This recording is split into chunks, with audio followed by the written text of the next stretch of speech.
It is 5 o'clock on the dot. I'm Ken Weaver with your top stories. Right off the bat, need to tell you about some traffic issues. This is going to be on 840 in Rutherford County. Got an overturned truck blocking the left lane right before Bill France Boulevard in Lebanon. Now, we're under a marginal risk for severe weather today in Middle Tennessee. We'll tell you about it during the full forecast and traffic in 5 minutes. And right now in Nashville, Metro Police are investigating after a 3-year-old was shot. This child's in critical condition. Police say they responded to the Oakland Flats apartments in East Nashville around 9 o'clock last night after neighbors reported hearing gunshots. Police have not said who was home at the time that child was shot. Election 2024, in an Oval Office address to the nation last night, President Biden said, "My fellow Americans, it's been the privilege of my life to serve this nation for over 50 years. He said the best way forward is to pass the torch to a new generation. He endorsed Vice President Kamala Harris, who has become the new presumptive Democratic nominee. She and President Trump campaigning. Harris out on the campaign trail in Indianapolis, giving the keynote address to a crowd made up of one of the nation's historically black sororities, the Zeta Phi Beta sorority. We share a vision for the future of our nation. A future where every person has the opportunity not just to get by, but to get ahead. Meanwhile, in Charlotte. This November, the American people are going to tell her, "No thanks, Kamala. You've done a terrible job. You've been terrible at everything you've done. You're ultra-liberal, and we don't want you here. We don't want you anywhere. Kamala, you're fired. Get out of here. You're fired." Former President Trump there in North Carolina. And we know more about the attempt on Trump's life. Stephen Portnoy reports from yesterday's House Judiciary Committee hearing. The FBI says the same day he registered to attend the Trump rally, would-be assassin Thomas Crooks Googled the distance from which Lee Harvey Oswald fired at John F. Kennedy.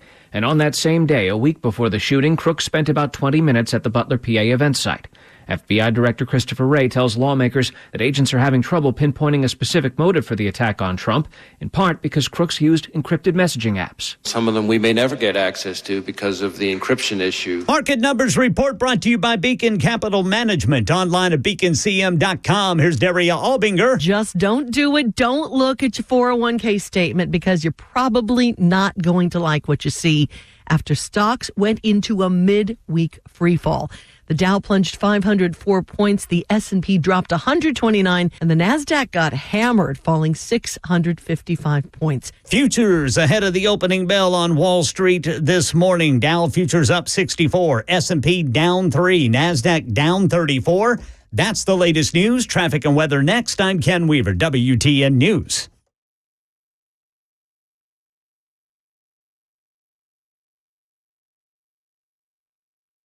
Hey, what's up, guys? This is Matt Murphy for Members Nutrition. I want to tell you about the Members Nutrition difference, and I want to encourage you to go over to the Members Nutrition website. Number one, they believe at Members Nutrition that they can sell vitamins and supplements at a lower cost point, and they're doing it every single day at membersnutrition.com. Number two, they want to make these products right here in the United States of America, not from some overseas company, and they do that every single day. I encourage you to go to membersnutrition.com. You'll get 50% off your purchase price at checkout. You don't have to put in any codes. Just go to membersnutrition.com. Once again, membersnutrition.com.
Information fueled, opinion driven. This is Nashville's Morning News with Dan Mandis. And so, my fellow Americans, we talk news. 5:06, Nashville's Morning News on Super Talk 99.7 WTN. Welcome on into your Thursday, July 25th. Along with Ken Weaver, Johnny B, Dan Mandis here indeed for your weather today. Cloudy, a slight chance of rain. A high of 88 today. Man, I got so much. I don't even know where to start. One of my favorite sound bites and one of my favorite stories today is Cringe Jean-Pierre and Peter Doocy talking about Joe Biden and talking about what is clearly a cover-up. I want to play this audio for you. Then we're going to segue into the president's message last night. Listen. It would seem that people in this White House knew that President Biden was slipping.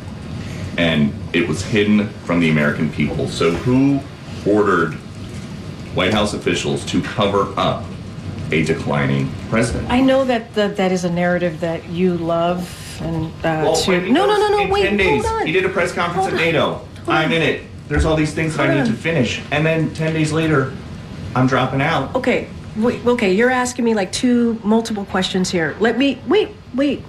First of all, there's been no cover-up. Want to be very clear about that. I know that's the narrative that you all want. Wait, no, you can't. Okay. I've been with President Biden for 5 years. Are you going to let me answer the question? So here's what is so frustrating, and I could, as I'm watching this, I can see Peter Doocy getting really angry, and as an American, and as a guy who knows the news and pays attention. It is obvious there was a cover-up. The New York Times and the Washington Post and the New York Post, all of them have written about the fact that the White House absolutely knew what was going on inside the Oval Office and what was not going on inside Joe Biden's head.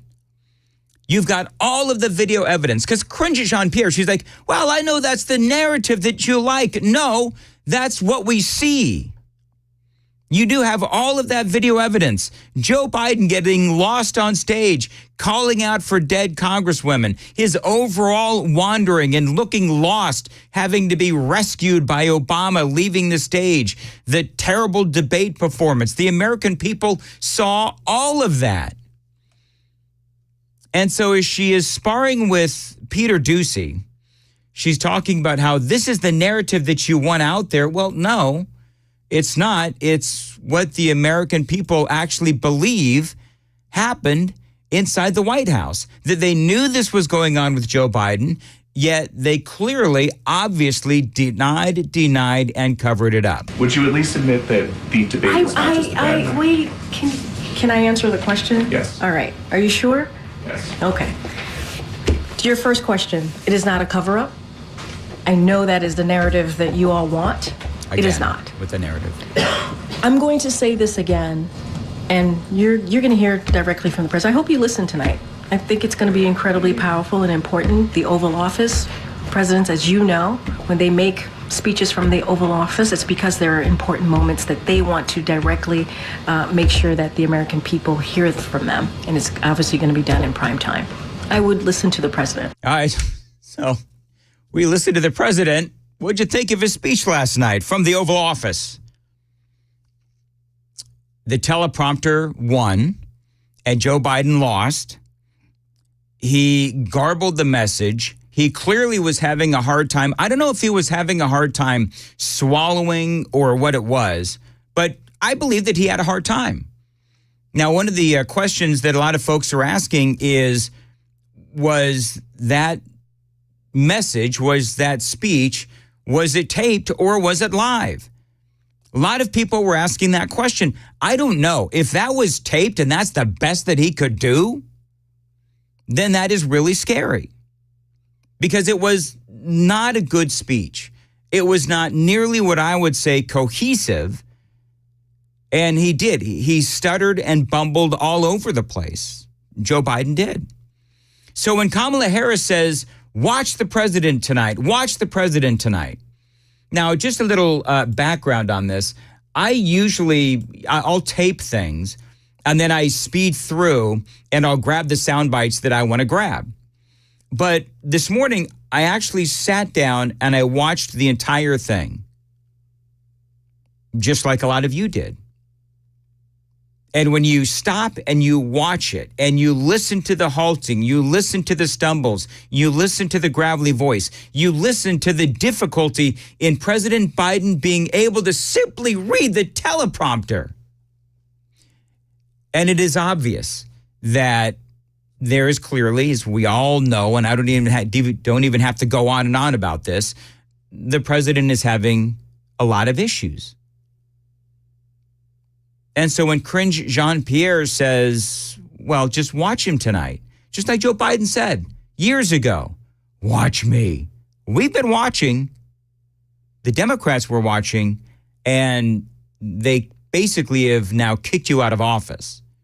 And so after this weekend's announcement that he would not be running for re-election, he was dropping out of the race. The president did address the nation last night. I do have a few sound bites for you, and I got to tell you, again, I was not impressed by the speech. I revere this office, but I love my country more.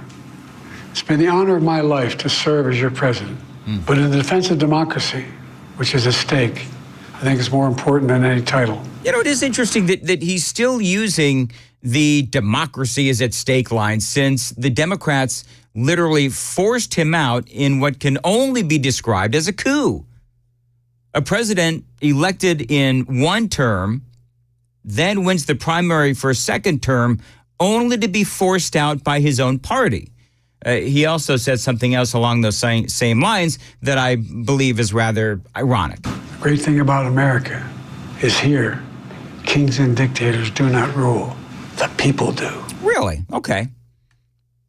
Kings and dictators do not rule, the people do. Well, remember what happened to him. He was running, doing poorly, by the way, mentally and cognitively and in the polling and so forth. They wouldn't allow, the Democrat Party would not allow the people to vote on anyone substantial but him. The Democrats sued to keep RFK Jr. off of the ballot. They literally kicked him out of the Democrat Party.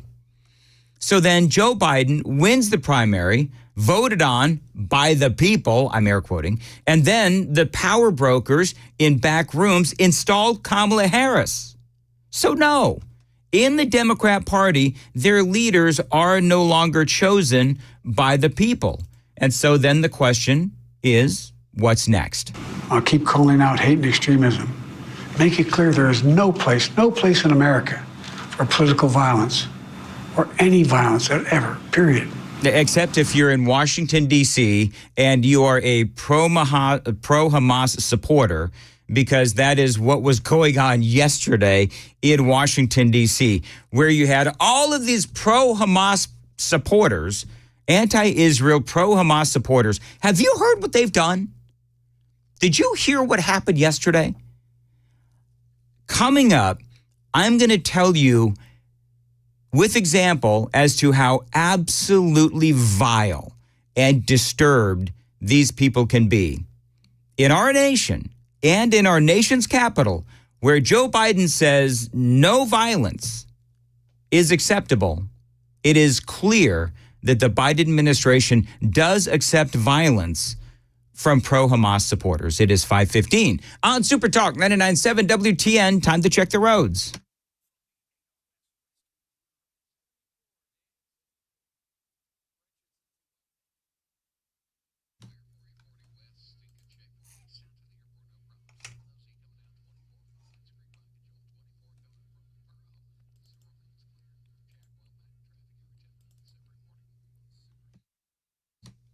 Thank you, Jack. 5:15, Nashville's Morning News on Super Talk 99.7 WTN. As far as your weather goes for your Thursday, July 25th, cloudy with a slight chance of rain and a high of 88 degrees. I'll keep calling out hate and extremism. Make it clear there is no place in America for political violence or any violence ever, period. All right, so the pro-Hamas supporters out there in Washington, D.C. yesterday, as Joe Biden said, there's no place for violence here in America. Well, I'm wondering if he or Kamala will call out what happened in D.C. yesterday, where those pro-Hamas supporters released maggots and roaches and worms into the Watergate Hotel where Benjamin Netanyahu was staying. Or the fact that during their incredibly violent protests, they attacked police officers. Or the fact that they burned American flags and put up their own.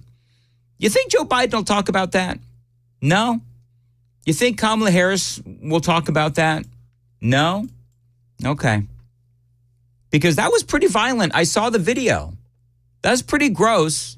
I saw the video of those maggots and worms and roaches and all of these other creepy crawly things being released throughout the Watergate Hotel where Benjamin Netanyahu was staying. Absolutely vile. And you know what? These are people that more closely align clearly to the Democrat Party and the likes of Rashida Tlaib and AOC and Ilhan Omar and their ilk. Here's more from Joe Biden. So I've decided the best way forward is to pass the torch to a new generation. It's the best way to unite our nation. You know, there is a time and a place for long years of experience in public life. There's also a time and a place for new voices, fresh voices, yes, younger voices.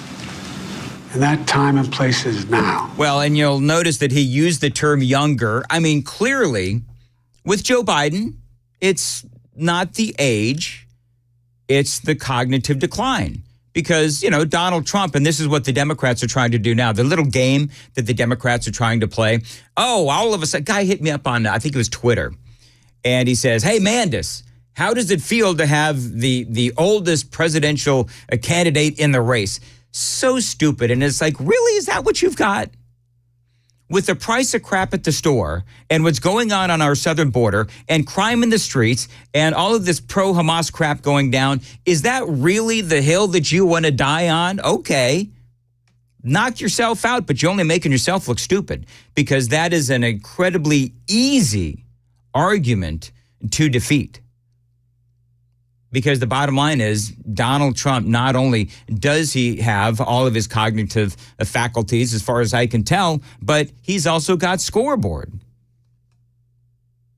I should have tweeted back, although I don't argue with idiots, but I should have tweeted back that, his candidate and his preferred candidate was actually taken out of the election by your own party.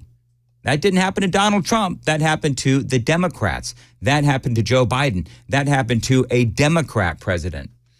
Then, of course, the soon-to-be former president, Joe Biden, made this statement. Does character in public life still matter? Yes, he went down that road. Does character in public life still matter? As I said for, the last several days at the very least, a reference to Donald Trump. And as I have said, if you're going to talk about Donald Trump, if you're going to talk about character, then let's talk about Kamala Harris because of her affair with Willie Brown, the married mayor of San Francisco. And yes, that is how she ended up in politics. And also, the last time I checked, part of character was telling the truth. And Joe Biden and Kamala Harris, they've been lying for years, the last 3.5 years, about any number of issues. You think the media will report all that I just said? Probably not. By the way, one of my favorite stories of the day, where Kamala Harris, you remember this? I think this was CBS, where she was accused of being a liberal. And it's not an accusation. It is the truth. You're very different in the policies that you've supported in the past. You're considered the most liberal United States senator. Somebody said that, and it actually was Mike Pence on the debate stage. But yeah, well, actually, the nonpartisan GovTrack has rated you as the most liberal senator. You supported the Green New Deal. You supported Medicare for all. Yeah. Obviously, everybody knows that she's incredibly liberal. That was when she was running with Biden about 4 years ago. And they quoting GovTrack. And that's a website that tracks how liberal some of these senators and some of these congresspeople are, some of these representatives are. All of a sudden, The webpage that rated Kamala Harris the most liberal senator in 2019 has suddenly disappeared.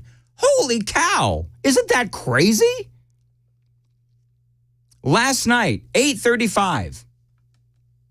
That's the headline. Harris was ranked most liberal compared to all senators in that 2019 report published by GovTrack, and it disappeared last night.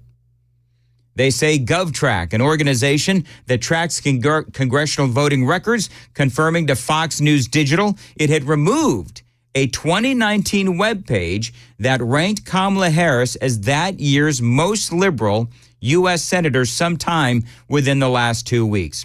The self-described government transparency website scoring Harris as the most liberal compared to all senators in 2019, outranking even Bernie Sanders and Elizabeth Warren. But the webpage with that ranking, which was widely covered in news reports during the 2020 election, was recently deactivated.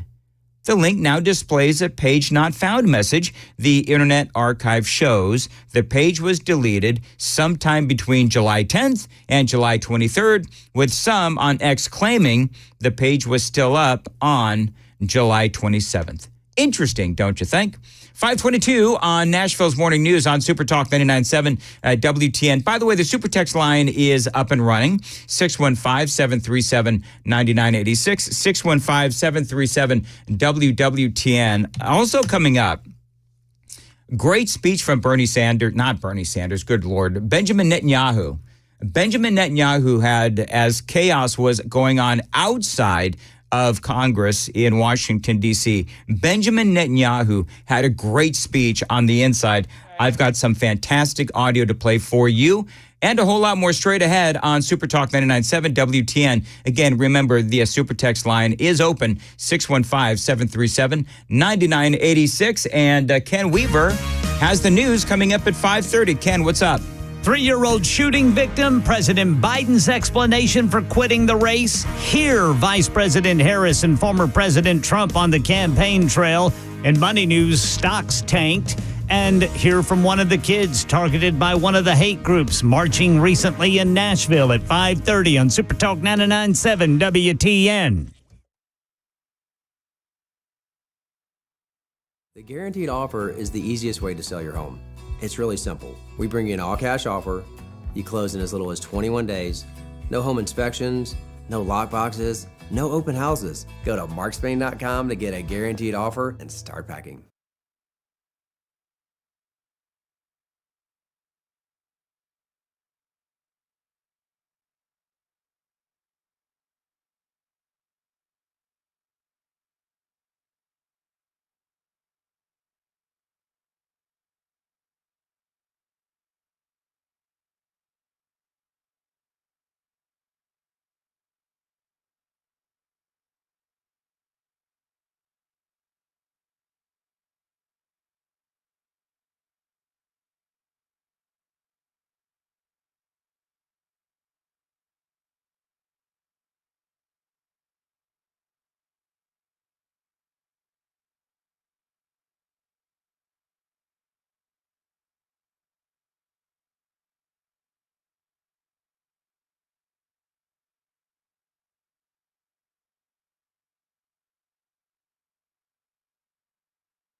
6:29, Nashville's Morning News on Super Talk 99.7 WTN. Okay, coming up during the Gang of Three Amigos, an airline is actually now going to allow women to decide if they want to sit next to men. That story for you and a whole lot more straight ahead. It is Nashville's Morning News on Super Talk 99.7 WTN.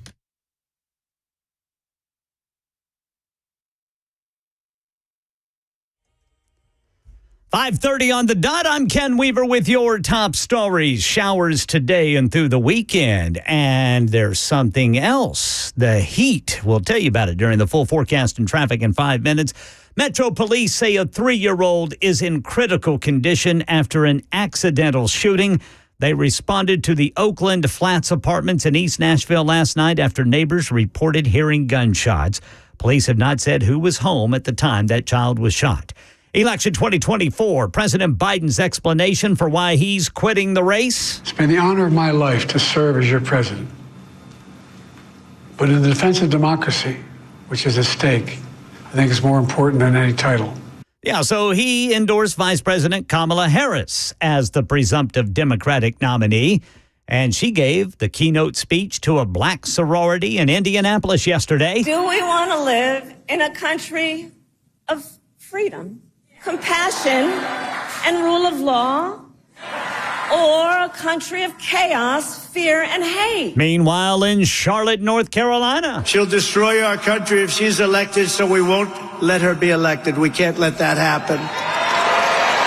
Former President Trump there in Charlotte. By the way, the official process for confirming the Democratic presidential nominee could begin in about a week. Money news, stocks went into a free fall a day after Tesla and Alphabet, Google's parent company, had their worst day since 2022.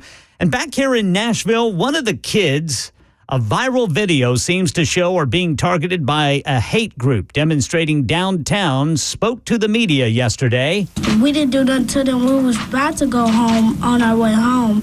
We went around them. They called us bad words, and we didn't say nothing to them.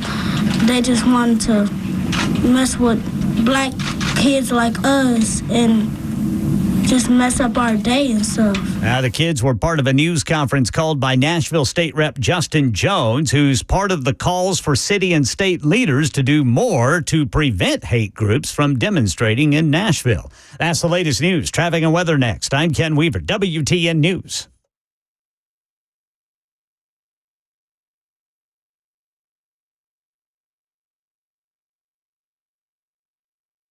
Hey, it's Dan Mandis, and I am so glad that California Closets has fixed my closet catastrophe. After exact measuring and planning, they came over and got to work. Yeah, once it was all plotted out on their 3D CAD system, the pieces are measured, cut, and precisely installed into my space. It was clean, fast, and professional, and above all, my new closets look and function great. Now, this was my dormer, and now this is my new dormer thanks to California Closets. Look at all of this added space for shirts and shoes, you name it, and it is cut so precisely, simply amazing. And my old closet that has now been reborn as the ultimate in style and functionability, making the best use of the space that I had. They can work on just about anything: bedrooms, garages, home offices, closets, pantries, and so much more. Find them online, CaliforniaClosets.com, and see what they can do for you. You can schedule a free design consultation. Mention my name, CaliforniaClosets.com.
Nashville's Morning News on Super Talk 99.7 WTN. Time for the Gang of Three Amigos. Brought to you by My Patriot Supply and preparewithmandis.com. I'm Dan. That's Johnny. Ken's over yonder. Morning, gents. Good morning, boys. Yeah. Top of the morning to you. John, is my audio up? Yes, it is.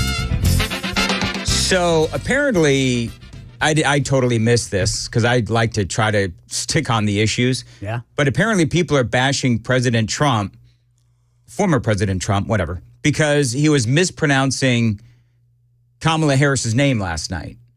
Okay. So this is what he says. Kamala.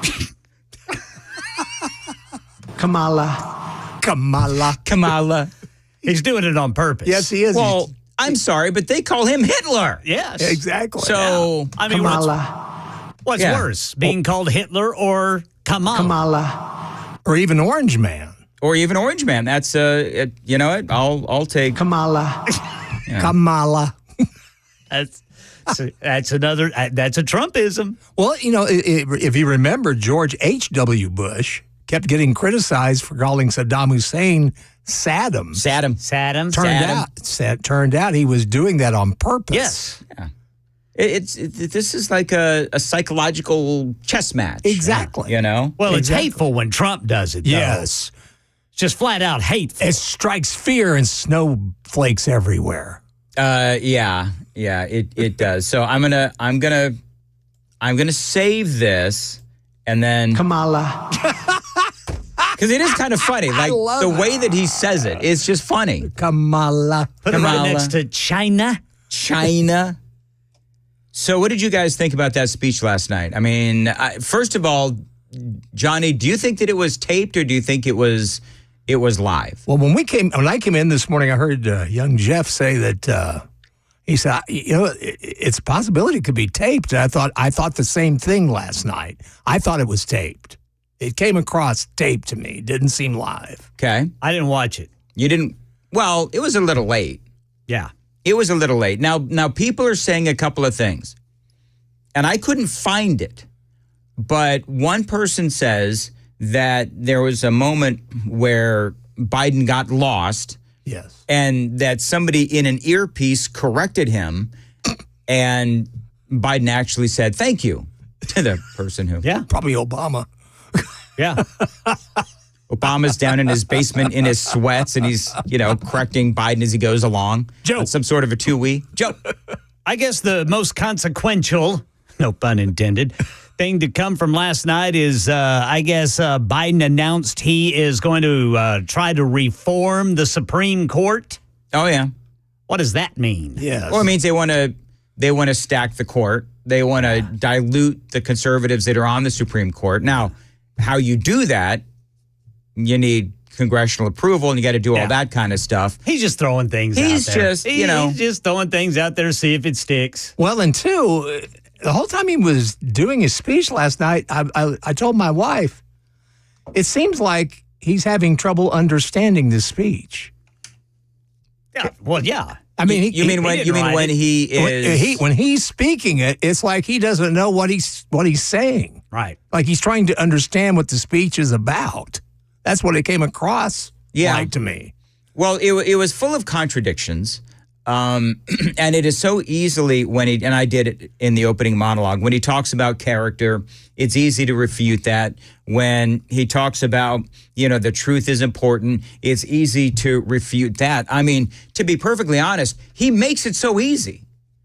Because the last guy who should be talking about the importance of truth is Joe Biden. I mean, come on, man. Anybody in that administration. Yeah. Well, yeah, and that's why you've got Corinne Jean-Pierre talking about how, there's a cover-up and so forth, or she says there's not a cover-up, and Peter Doocy. I don't know if you actually saw the video of Peter Doocy asking Corinne Jean-Pierre about some sort of a cover-up, and but you could tell that he's holding back. He is so angry because they are clearly lying to the media. Oh, yeah. And you know what the thing is? And I think this is part of what is angering Peter Doocy, is that he is surrounded by like 35, 40 different media outlets. And nobody wants to back him up on this? No. Nobody wants to say, he's got a point. Mm-hmm. Y'all haven't been telling the truth. And last night, Biden didn't even mention why he was stepping down. No. Is it the polling, or is it because a lack of cognitive ability? And if that's the case, you should step down now. You shouldn't serve out your term. Exactly.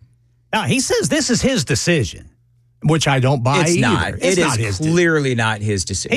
He talked in generalities. It's time to pass the torch to a new generation. Yeah. And you know who that new generation is? Kamala. Yeah. You know what? How long before people show up at the radio station with torches and pitchforks because I keep playing Kamala. that? Because you know what I do, right? So, Yeah. Did you notice how brown his hands were? His hands are browner than his face. Joe Biden? Yeah, I mean, they because are. I did notice that. Ever since the debate, if you'll notice, he all of a sudden he has a tan. Well, last night, I just saw this looking at one of my TV screens here. He's got his hands folded. His face is still tan, but his hands are real brown. Like maybe he is like dipping his hands in tar and then rubbing it on his face. Yeah. Only he forgot to wash his hands. Interesting. Very interesting. Yeah. I mean, they're rebranding him, too. Well, they are, because they're trying to say, although they've always said, oh, he was a great president. He is a great president. He's got no problems cognitively. You know, they're trying to continuously, by the day, rebrand Joe Biden. Oh, yeah. And save their own butt, basically. Yeah. He looked white as a sheet in that debate. All of a sudden, he's tanned. Mm-hmm. But boy, I mean, he's so tanned, his hands look dirty. Yeah. No, you're right. I mean, it's... Well, man, you know, he some is weird things going on. It really is. Well, he is a dirty politician. So, well, I'm also hearing too that there is a lot of let's just put it. There's a lot of anger between Joe Biden and Kamala. Yeah, I mean, honestly, guys, look at what this Biden White House had Kamala do.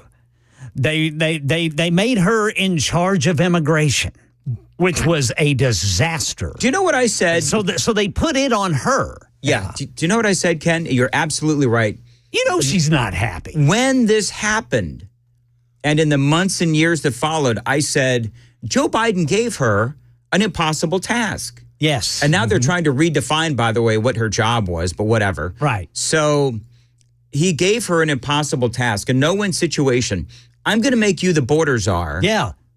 But what we're going to do is allow millions of illegal aliens into our country, and then you're going to have this title border czar, and we're going to hang that, all of those illegal aliens on you. Yeah. And that's, it seemed like that's what it was almost like mean-spirited. Yeah. And then it just got worse. Yep. It did. It just got worse.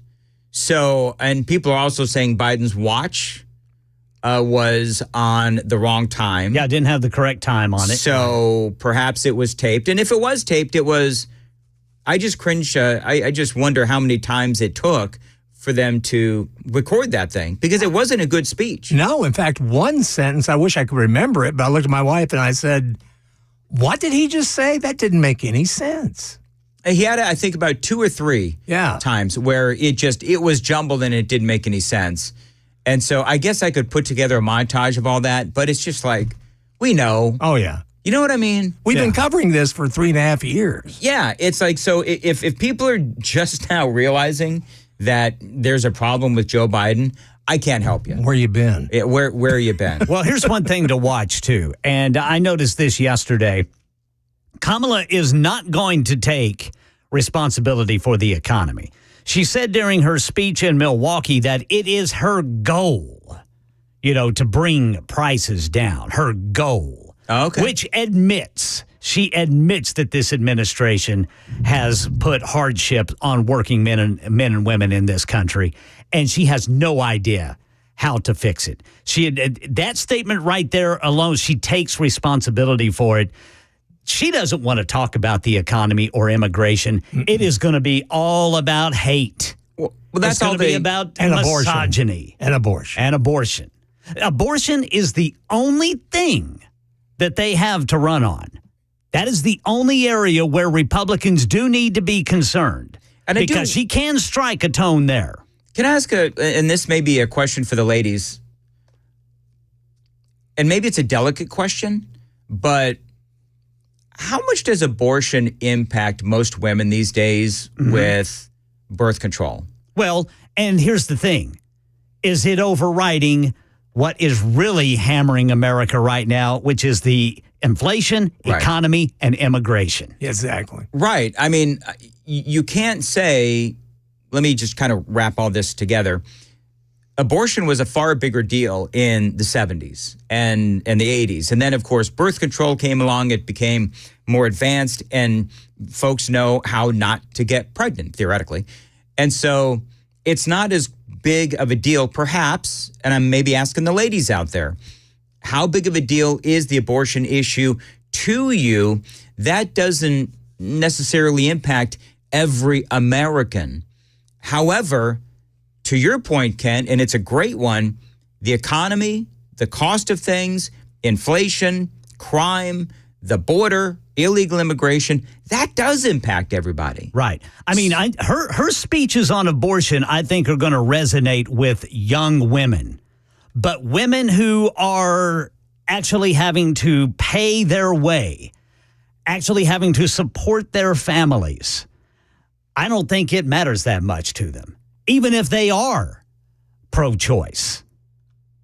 Yeah, I'm hearing from the ladies, and I'm asking how big of a deal is abortion to you? I'm asking that question of the ladies.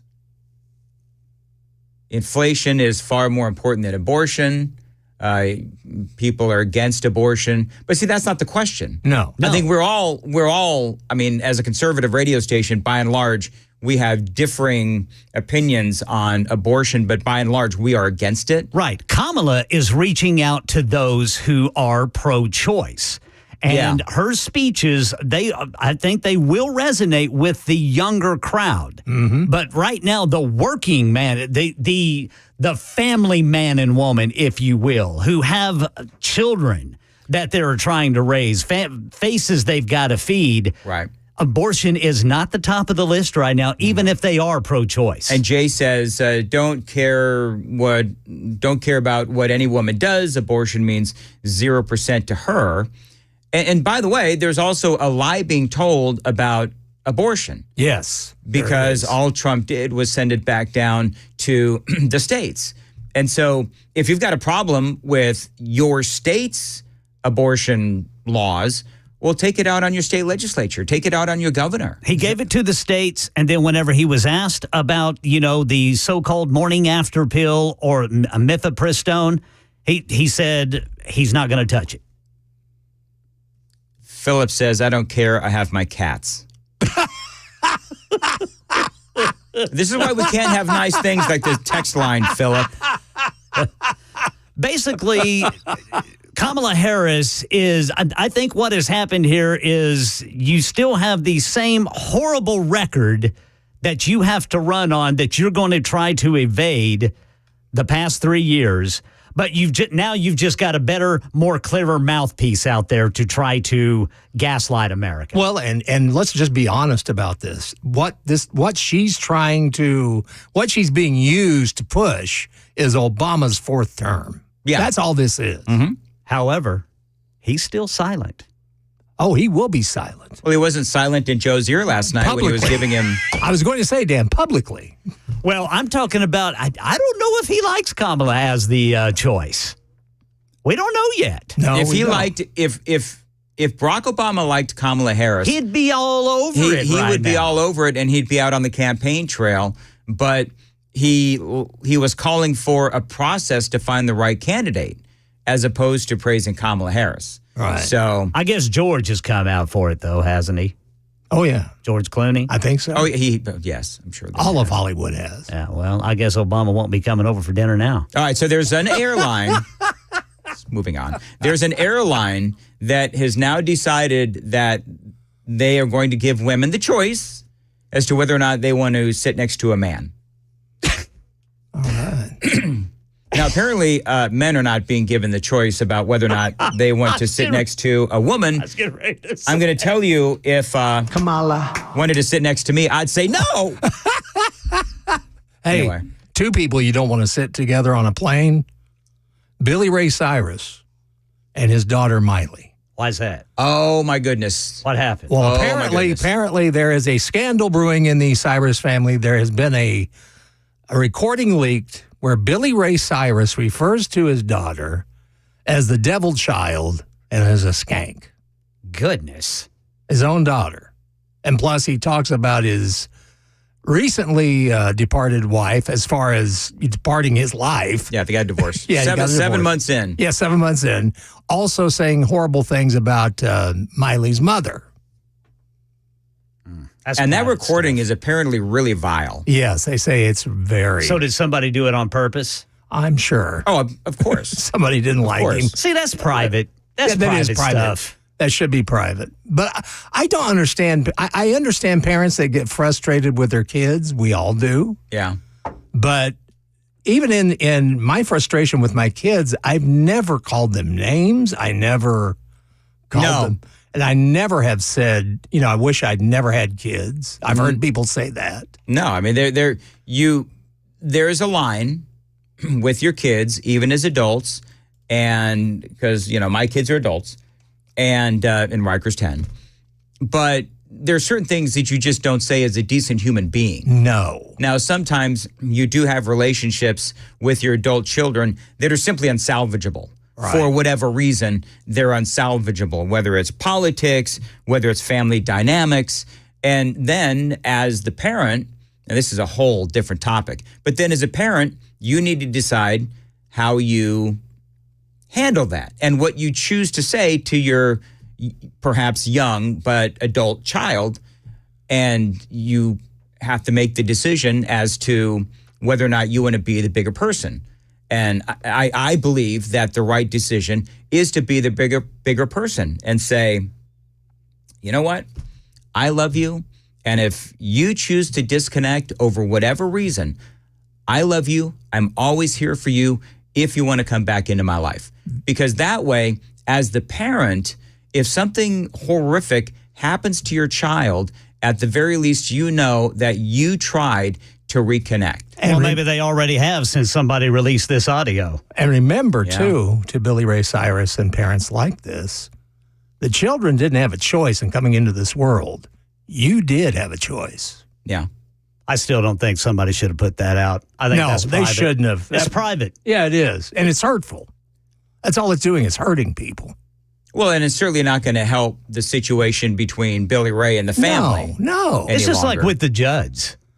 Yes. Yeah. That's a private family matter, and Exactly. I know that she's famous and she's in the public and she makes her money. The Judds make money off of their fans, but I'm sorry, I still think some things are private and they should be kept that way. All right, totally agree.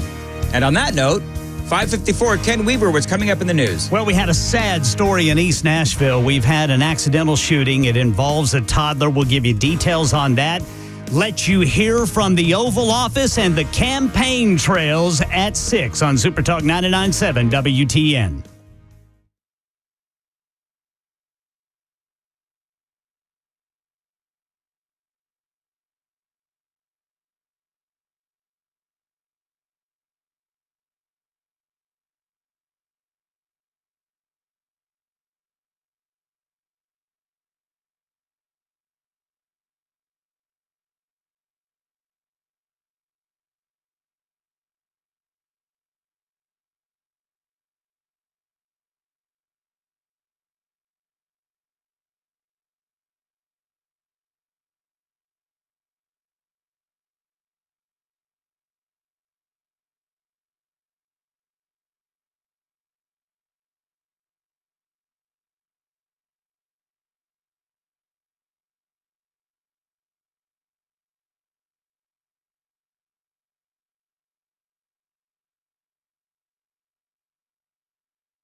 6 o'clock on the dot. I'm Ken Weaver with your top stories. That is a 27-minute delay right now in Rutherford County. The overturned truck blocking the left lane of 840 northbound there in Lebanon. And we're under a marginal risk for severe weather in Middle Tennessee. Got the full forecast and another traffic update in 5 minutes. Right now in Nashville, Metro Police investigating after a 3-year-old was shot overnight. That child said to be in critical condition. Police say they responded to the Oakland Flats apartments in East Nashville around 9 o'clock last night. Neighbors reported hearing gunshots. Police have not said who was home at the time of that shooting, but they believe it was accidental. Election 2024, President Biden's explanation for quitting the race and endorsing Vice President Harris. Here's what he said from the Oval Office. So I've decided the best way forward is to pass the torch to a new generation. It's the best way to unite our nation. Biden says he's going to use part of the rest of his time in office to reform the U.S. Supreme Court. Meanwhile, it's full steam ahead for Harris in Indianapolis yesterday, giving the keynote address to a black sorority, the Zeta Phi Beta. We share a vision for the future of our nation, a future where every person has the opportunity not just to get by, but to get ahead. And as for the other side, in Charlotte overnight. This November, the American people are going to tell her, no thanks, Kamala. You've done a terrible job. You've been terrible at everything you've done. You're ultra-liberal, and we don't want you here. We don't want you anywhere. Kamala, you're fired. Get out of here. You're fired. The official process for confirming the Democratic presidential nominee could begin in about a week. And Boeing and the Department of Justice finalizing a plea agreement for the jet maker to plead guilty to conspiracy to defraud the United States and pay a fine of $243 million. This after two 737 MAX crashes in 2018 and 2019. The deal still needs to be approved by a U.S. district judge. A lawyer representing families of the crash victims calls it a sweetheart deal and strongly urges the judge to reject that plea. Market Numbers Report brought to you by Beacon Capital Management, online at beaconcm.com. Here's Jim Ryan. A sharp sell-off in tech stocks and dismal earnings reports from Tesla and Alphabet crushed the Nasdaq and S&P Wednesday. The Standard & Poor's lost 2.3%, the Nasdaq Composite 3.6%. The Dow Jones gave up 500 points to close back below 40,000. Wall Street sell-off is rippling across the Pacific. Japan's Nikkei 225 marked its seventh straight day of losses, falling 3.25% overnight and leading declines among Asian markets. Chipotle was a corporate bright spot Wednesday, posting quarterly earnings and revenue that topped analysts' expectations. The fast casual Mexican food chain saw higher traffic at its restaurants, bucking an industry slowdown. Today's report on second quarter gross domestic product is expected to show a 2% increase and solid consumer spending. The GDP numbers may give economists renewed hope for interest rate cuts when the Board of Governors of the Federal Reserve meets next month. Dow futures down 12, S&P down 7, NASDAQ down 54. That's the latest news. Traffic and weather next. I'm Ken Weaver, WTN News.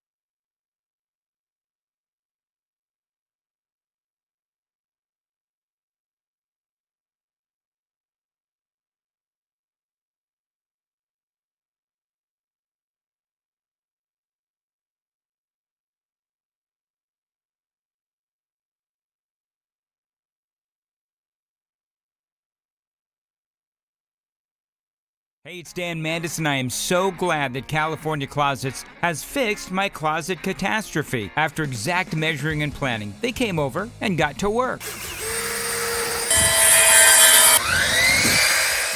Yeah, once it was all plotted out on their 3D CAD system, the pieces are measured, cut, and precisely installed into my space. It was clean, fast, and professional, and above all, my new closets look and function great. Now, this was my dormer, and now this is my new dormer thanks to California Closets. Look at all of this added space for shirts and shoes, you name it, and it is cut so precisely, simply amazing. And my old closet that has now been reborn as the ultimate in style and functionality, making the best use of the space that I had. They can work on just about anything: bedrooms, garages, home offices, closets, pantries, and so much more. Find them online, CaliforniaClosets.com, and see what they can do for you. You can schedule a free design consultation. Mention my name, CaliforniaClosets.com.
Information fueled, opinion driven. This is Nashville's Morning News with Dan Mandis. And so, my fellow Americans, we talk news. 6:07, Nashville's Morning News on Super Talk 99.7 WTN. Good morning to you, friends. Hope you're doing well. Welcome on in to your Thursday, July 25th. Donald Trump had a big old rally last night in North Carolina. You know, it's always interesting because we hear how Donald Trump, he tells so many lies, and we all know because we listen to talk radio and we know the actual truth that Joe Biden has made a living out of telling lies for many, many, many years. But Donald Trump was spot on last night in North Carolina. And what I'm glad that the president is doing, the former president is doing, is he is focusing on the record of Kamala Harris and Joe Biden, but really focusing on Kamala. Here's part of what he had to say. John and Nismadio. Here's just some of her crazy liberal record. Kamala Harris co-sponsored Bernie Sanders' $32 trillion plan for a socialist takeover of the entire U.S. health system, which will be a disaster and will bankrupt Medicare and Social Security. They're gone. Okay.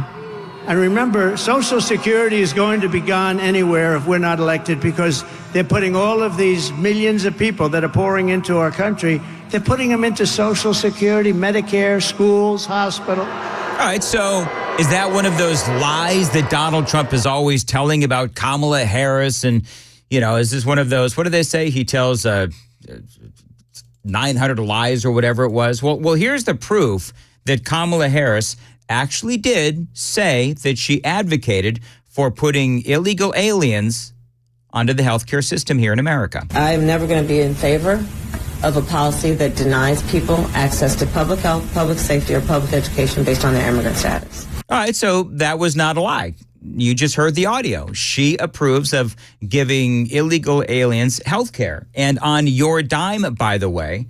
So Donald Trump is right to call that out. So my question would be, who does pay for that? I would ask Kamala Harris. Well, obviously the American people do. Assuming she would say, well, we're going to tax the rich. We're going to tax the corporations. They're going to pay their fair share. So Biden and Harris let them in, and then they get all of these benefits. That, of course, attracts even more. Now, the reality is that we're already paying. I mean, I don't want to go too dark on this Thursday morning, but we're already paying for these folks to get all kinds of benefits one way or another. And oftentimes, patients, you and I, have to pay more to cover those that don't have insurance. It's called cost shifting. So there is that as well, but we'll cover that in detail another day. He also talks about a tax hike that Kamala Harris wants to discuss. She said that a 70 to 80% tax hike is, quote, a bold idea that should be discussed. She wants it 80%. You know, I gave you the largest tax cuts in history. She wants to take them away and increase your taxes. I don't think you're going to be too happy. There's no way that Kamala said that the American people should be taxed 70 to 80%. There's no way she said that.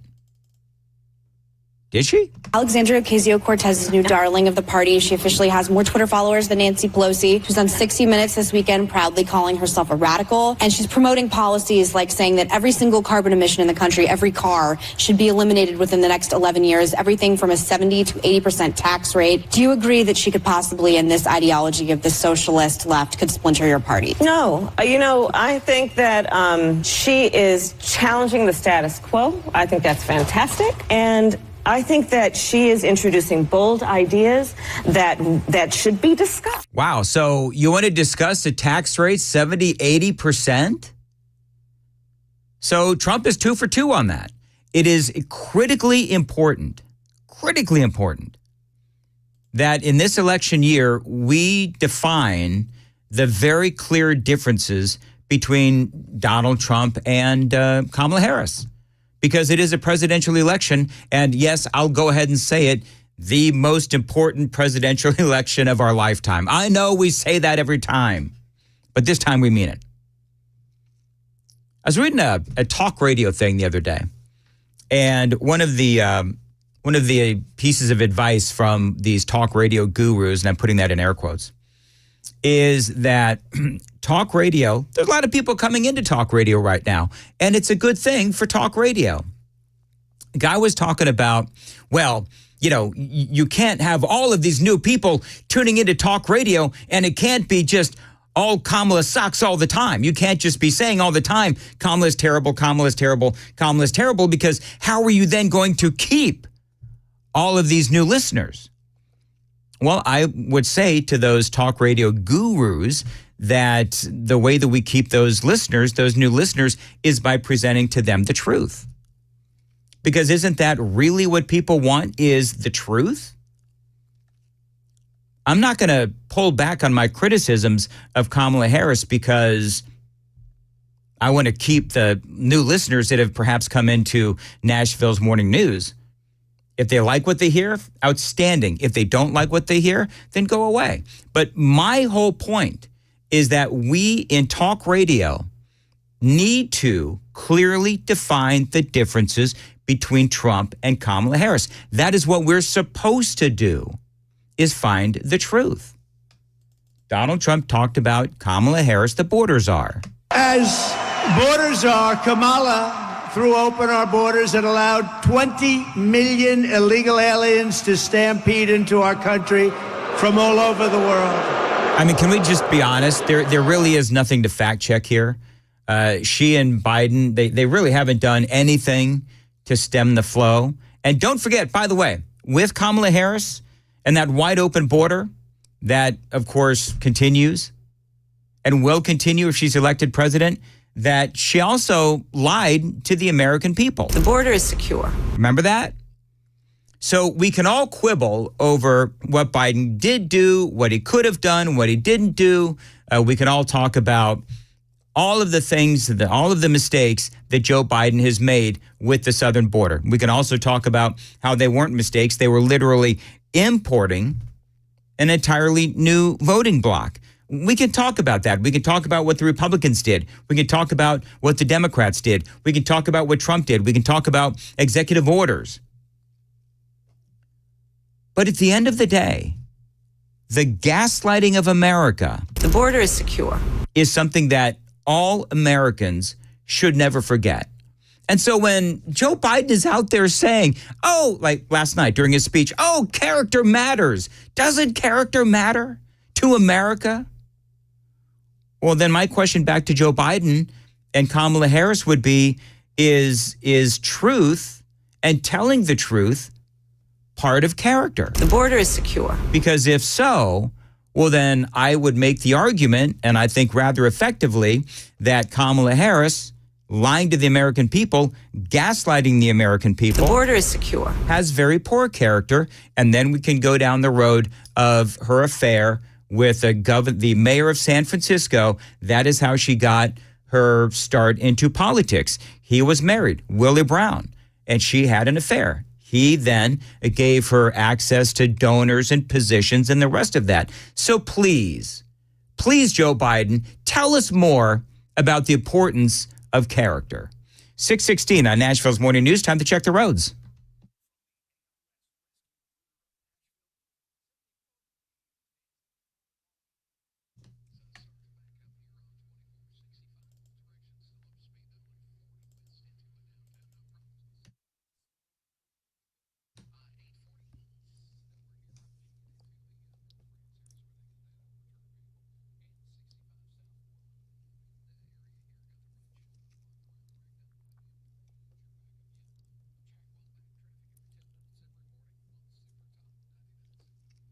Cloudy with a slight chance of rain and a high of 88. Appreciate you listening to Nashville's Morning News, where it is 70 degrees. Just painting for you the stark differences between Donald Trump and Kamala Harris.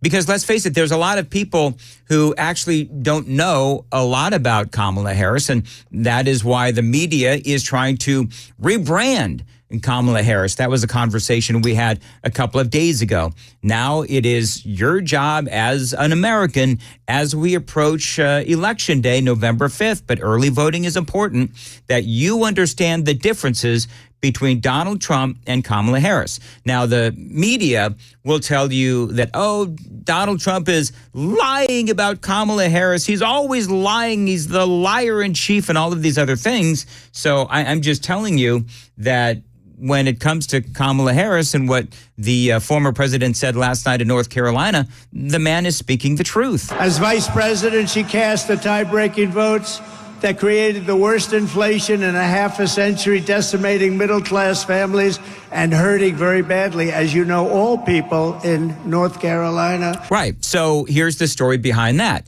She was the tie-breaking vote. The vice president is. So with the Senate deadlocked, she comes in and she was the tie-breaking vote for the American Rescue Plan, which created all of that inflation with a ton of unnecessary spending.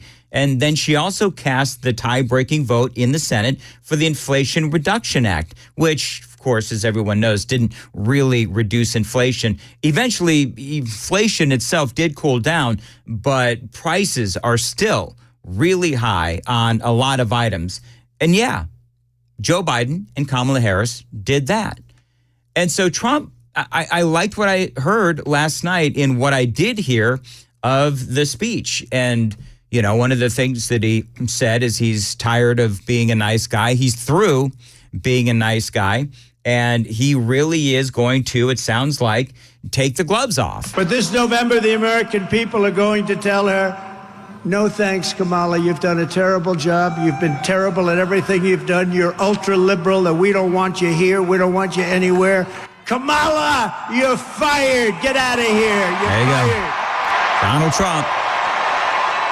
I don't know how many people he had at that. Johnny, if you could get on the Google machine, how many people did Donald Trump have at that rally last night in North Carolina? Or maybe the super texters, if somebody can tell me, because I feel like I'm pushing my computer in here to the brink. It's acting a little flaky these days. But remember, they were all proud in the headlines all over the place. Kamala Harris, the largest event the Democrats have had this political season. You had like 3,000 people there. And Trump, I'd be willing to bet last night at that event in North Carolina, had to be far, far, far more than 3,000 people. I mean, you could hear it. You could hear it in the chants and you could hear it in the applause. So that right there, those are the differences. And I'm just, again, proving to you and taking great pains and taking great time to prove to you that what Donald Trump is saying about Kamala Harris is the truth. The Super Text line is open at 615-737-9986, 615-737-WWTN. Yes, I agree. Things are getting crazier by the day, and the crazier things get, the more sense that it makes to call my friends at My Patriot Supply. Now, here's the deal. The left wants to take away your freedoms and your rights, and you need to protect yourself and your family because it is that self-reliance that they cannot take away. Now, that's where My Patriot Supply does come in. Emergency food is part of that self-reliance. That's how I can help at preparewithmandis.com. Now, My Patriot Supply, they're my partner, and they are the most trusted name in survival. So go to that website, my website, preparewithmandis.com, and get your water filtration system, your charged solar generator, and yes, your emergency food as well. Go to preparewithmandis.com right now. Save $200 on their best-selling 3-month emergency food kit. Again, $200 off per kit. And yes, they're going to throw in free shipping as well. It delivers over 2,000 calories per day, sealed inside practically unpierceable packaging. And yes, it does last up to 25 years. That website, one more time, preparewithmandis.com. You're going to save $200 per kit, and yes, free shipping is included. 621 on Nashville's Morning News on Super Talk 99.7 WTN. Ken Weaver has the news coming up at 6:30. Ken, what do you got? Well, we're going to let you hear President Biden, some of his explanation as to why he quit the race and then endorsed his vice president, former President Trump, touting recent polls during a rally yesterday in Charlotte. Harris speaking to a black sorority in Indianapolis. You're going to hear from them. And then hear from some neighbors in South Nashville where Metro Police are reporting more than 20 shots fired. Coming up at 6:30 on Super Talk 99.7 WTN.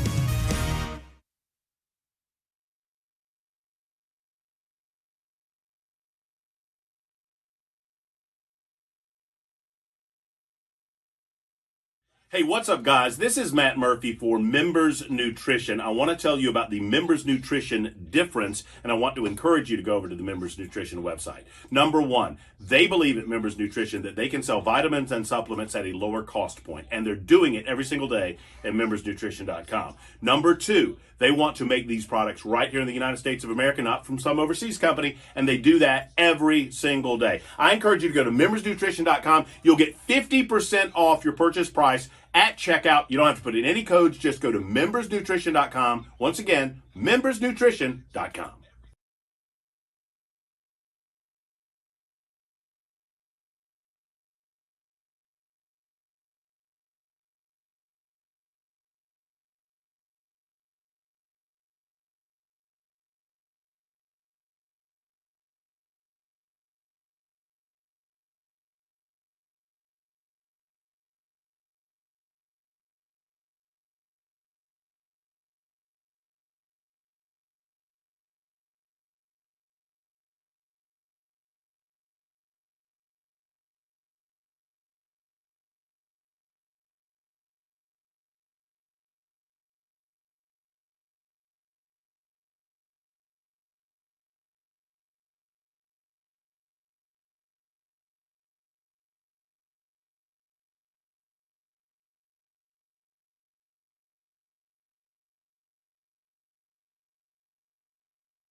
627, Nashville's Morning News on Super Talk 99.7 WTN. Remember when Van Jones, Johnny needs some audio. Remember when Van Jones said, what's happening on TikTok right now is extraordinary. All the things that were cringy about Kamala, her laugh, the coconut tree comment, being unburdened by all those weird things she said. She's gone from cringe to cool in 24 hours as a whole generation has taken all that content and remixed it in all these incredible TikTok videos. So it's hard to quantify energy. Right. And they're also saying that Kamala Harris, this is a movement. That's what it is. It is a movement. Speaking earlier that she had 3,000 people at her event, and everybody in this rebranding of Kamala Harris was very excited about 300 people because, it is a movement. Well, last night in North Carolina, Donald Trump had 11,000 people in North Carolina. So, yet they won't talk about Donald Trump and being a movement, which of course he is, but they'll talk about Kamala Harris. And so and I know people are sort of laughing and smirking about the whole use of the term movement. I'm saying Donald Trump, a movement in the sense that you've got 11,000 people coming to his events, and yet Republicans coming out in thousands to see Donald Trump. That's somehow not a movement to the Democrats and the media, but you have Kamala with 3,000 people showing up, and she is some sort of a feminana. Oh my God. Do you know what's happening? Yes. Do you know what's happening? You guys remember, so this is a little behind the scenes, and I'm going to be late, but I have to do this. All right, Brother Dan. So remember the other day when this term, we use this term. Well, what we really need is a phenomenon. Remember that? What? A phenomenon? Yeah, phenomenon. So I'm looking at the word on my page, and now I can't say phenomenon. Thank you. I just had to get that out. I got you, Brother Dan. This is what happens. A phenomenon. I'm like, what did in Star Wars? What did they say? Weak-minded fool. Is that what Jabba the Hutt called the guy with all the ears when he fell for the Jedi mind trick? That's like what I feel like right now. Sounds more like a Sanford and Son episode. All right, moving right along. That's what commies do to you, Dan. You better vote early, dude.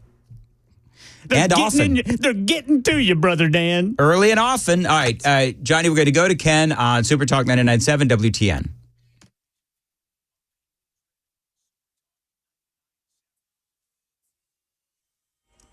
.30 on the dot. I'm Ken Weaver with your top stories. Off and on showers and thunderstorms will continue. The temperature starts to rise. That's a new twist.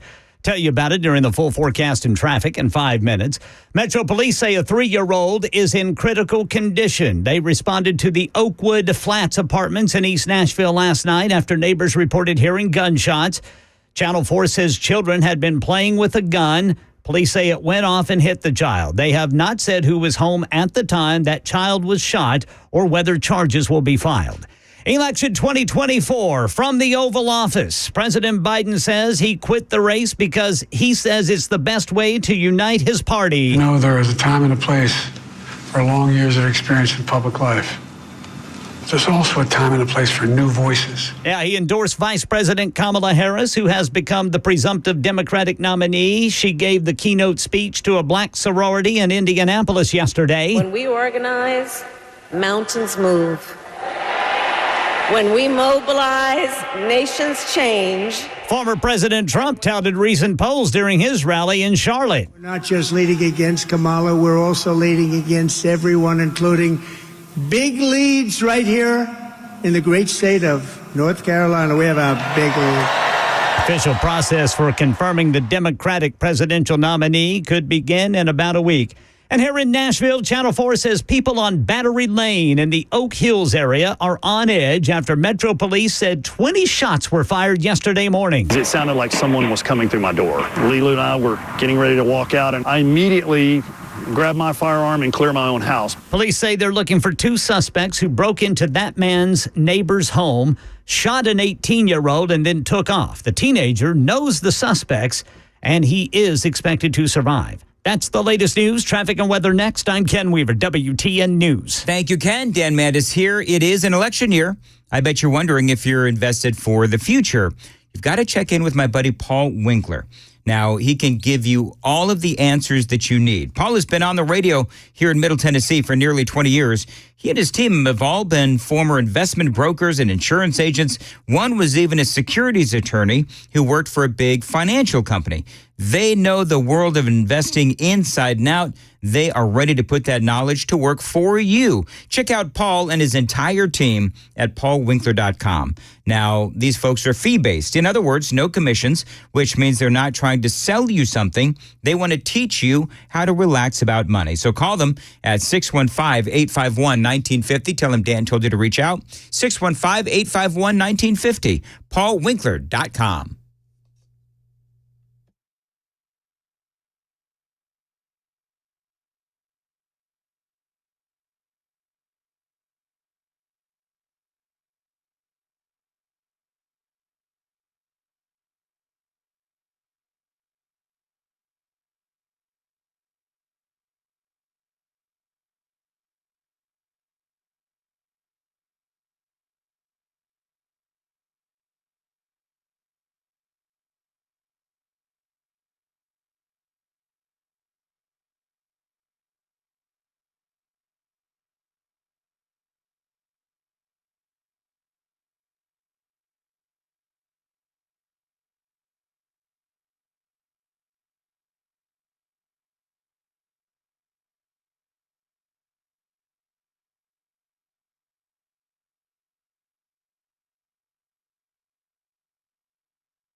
.637 Nashville's Morning News on Super Talk 99.7 WTN. Cloudy today, a chance of rain. High of 88 degrees. The director of the FBI, Christopher Wray, He testified in front of the House yesterday, and I want to play just a couple of sound bites. And I'm going to get to Jonathan Fahey for some of his analysis.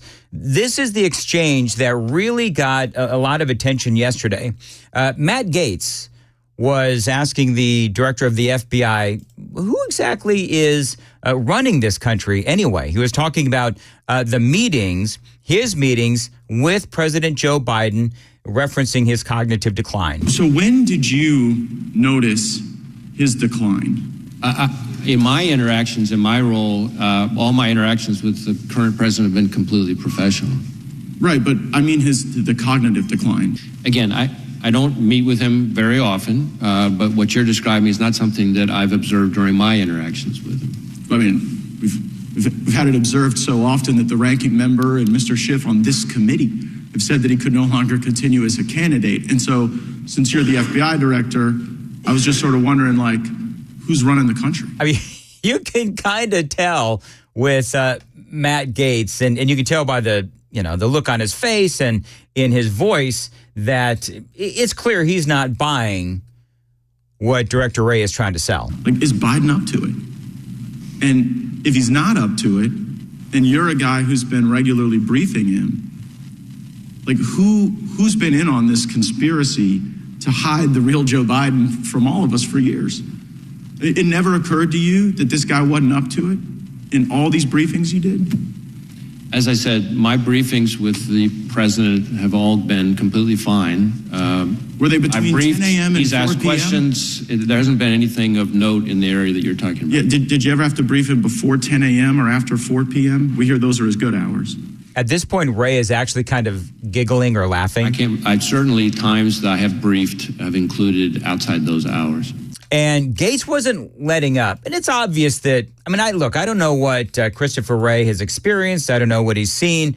But, Gaetz is throwing it out there about this notion of a conspiracy. Then, of course, of a cover-up. Then, of course, this parting shot. I think the American people want to know how we got to this point with someone who's so diminished his own party has basically put him out to pasture. And since you had close proximity and the vice president had close proximity, I'm just kind of wondering if you were being straight with all of us about how things were going with him. I guess we'll have to figure that out. You can count on me to be straight with you, sir. We'll see. Jonathan Fahey is joining us on the Newsmaker Hotline. Jonathan, what did you think about that whole exchange? That was honestly the best part of the testimony in terms of informative and probing questions. Matt Gaetz, people have strong opinions about him, but he really does get to the heart of the issue, and that's a really important point, that he's making. Is like, wait, everyone has been pretending for years that Joe Biden is fine, and Christopher Wray, he comes across, far more competently than the Secret Service director and stuff. But there always is this tendency of him when it gets to be a politically touchy issue, he can't really be completely forthcoming. Like whenever they hit the border issue on Mayorkas, he sort of hems and haws. He's gotten a little bit better on that. But I think that's an important question that should be asked because the American people have been lied to for a very long time by the media, by politicians, by members of his cabinet. And this idea that somehow something just happened and all of a sudden he got incompetent is laughable. And you and I know, and your listeners know, this has been a major problem. But the average American doesn't spend their time following politics. It's not, they have their jobs and their lives and everything else. So a lot of people were really tricked and had trusted what they had heard from the media and what they had heard from these politicians, cabinet members. And I'm glad that, they should have to answer these questions. And if the FBI director, who's leading the top premier law enforcement organization in the world, is what we always hear, if he is not observant enough to see what you and I can see on, TV and stuff when he's in meetings with them, that seems to be a major problem. He should be better at reading people. And my guess is Biden sits in meetings and just says nothing and, they do like a fake briefing. But he should be able to tell us that. Like, is Biden interacting? Does he understand it? What level of comprehension does he have? My guess is it's incredibly low, but they do everything they can to hide it. And I'm sure they're just sort of pro forma briefings that they give him and then give the real briefing or give the other information to staff so that they could make decisions and then have Joe Biden enact whatever decisions they make. But I'm really glad you played that. I'm really glad Matt Gaetz asked that because it's far more interesting than the rest of the testimony, quite honestly. I don't think we got a ton of information. I don't think we come away from that at all more reassured that the president, ex-president, other people they're supposed to be protecting are safe, because it just seems to be everything we hear, it seems worse and worse. But I don't feel like we got anything particularly helpful out of that testimony. There are a few nuggets, but that was, I think, certainly the best part of it. Well, Jonathan Fahey, for folks that don't know, former federal prosecutor, former director of ICE. And so let me ask you this question. I mean, there's a lot of good people within the FBI. Let's be clear, let's be honest. But let's also, I believe, would you agree that the director of the FBI, is that more of like a bureaucratic role? I mean, it's hard for me to believe that it's scary, actually, that the director of the FBI has not noticed that Joe Biden, in meetings and interactions, when the New York Times, the Washington Post, and all of these other organizations have media organizations in their attempts to, and they succeeded, ouster Joe Biden from the Oval Office, they all reported that in meetings they were so bad, Joe Biden was so bad that Hunter had to hold his hand, and they really had a hard time. So, I mean, I realize I just threw a lot at you. Let me check traffic. We'll come right back to you. Jonathan Fahey here on WTN. Time to check the roads.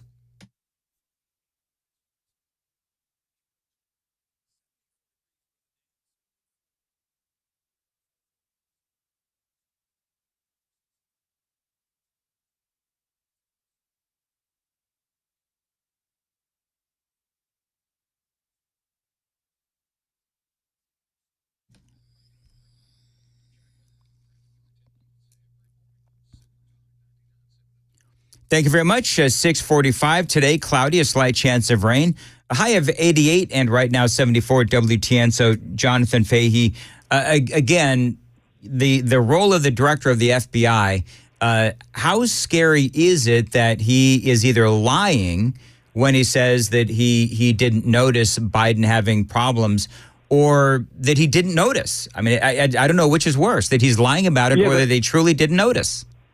I think that's a great point. Yeah, which one is worse, right? If he's going into Congress and not being completely candid with them, that seems really bad. But the fact that he sat in meetings with a guy that you and I, even just last night, we could watch, this guy's not with it, and he wasn't able to observe that. That's very concerning. And Christopher Wray is a high level, he's a high functioning person. He's had high level jobs in private industry and in the public sector. So it really seems surprising that he wasn't able to, didn't notice that. And the fact that he was sort of laughing about it, it seemed like he was trying to be as polite as he could, but sort of implying like, yeah, there's something going on here, I guess. But, I think one thing that kind of bothers me about his testimony, and you hear from Mayorkas does it more, they try to equate criticism of the leadership to criticism of the rank and file. So they'll always talk about the brave men and women in the FBI and some great work they're doing, and people,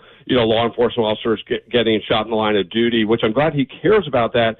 But they always try to make it seem like when you're criticizing the leadership or the policies, you're attacking the people on the ground. And that's not true, but I think it's a very cynical way to avoid tough questioning of policies that they're implementing or priorities they're implementing. And I think that's very unfair to the men and women on the ground who, my guess is they don't, and people, I've talked to, they don't like, this administration. They don't like the policies. They know this administration does not support law enforcement. And I'm sure when they go to vote in November, it's going to be overwhelming for Trump. But I find that to be, it just bothers me a lot because people don't criticize the people on the ground. People have not criticized these Secret Service agents that put their lives on the line. They're criticizing this administration and why aren't they able to protect people they're supposed to protect? And maybe they're focusing on the wrong things. And one person, sorry to keep going here, but one person I would love to have them get in the hot seat is Mayorkas, because he's in charge of that agency and he's politicized DHS to such a degree.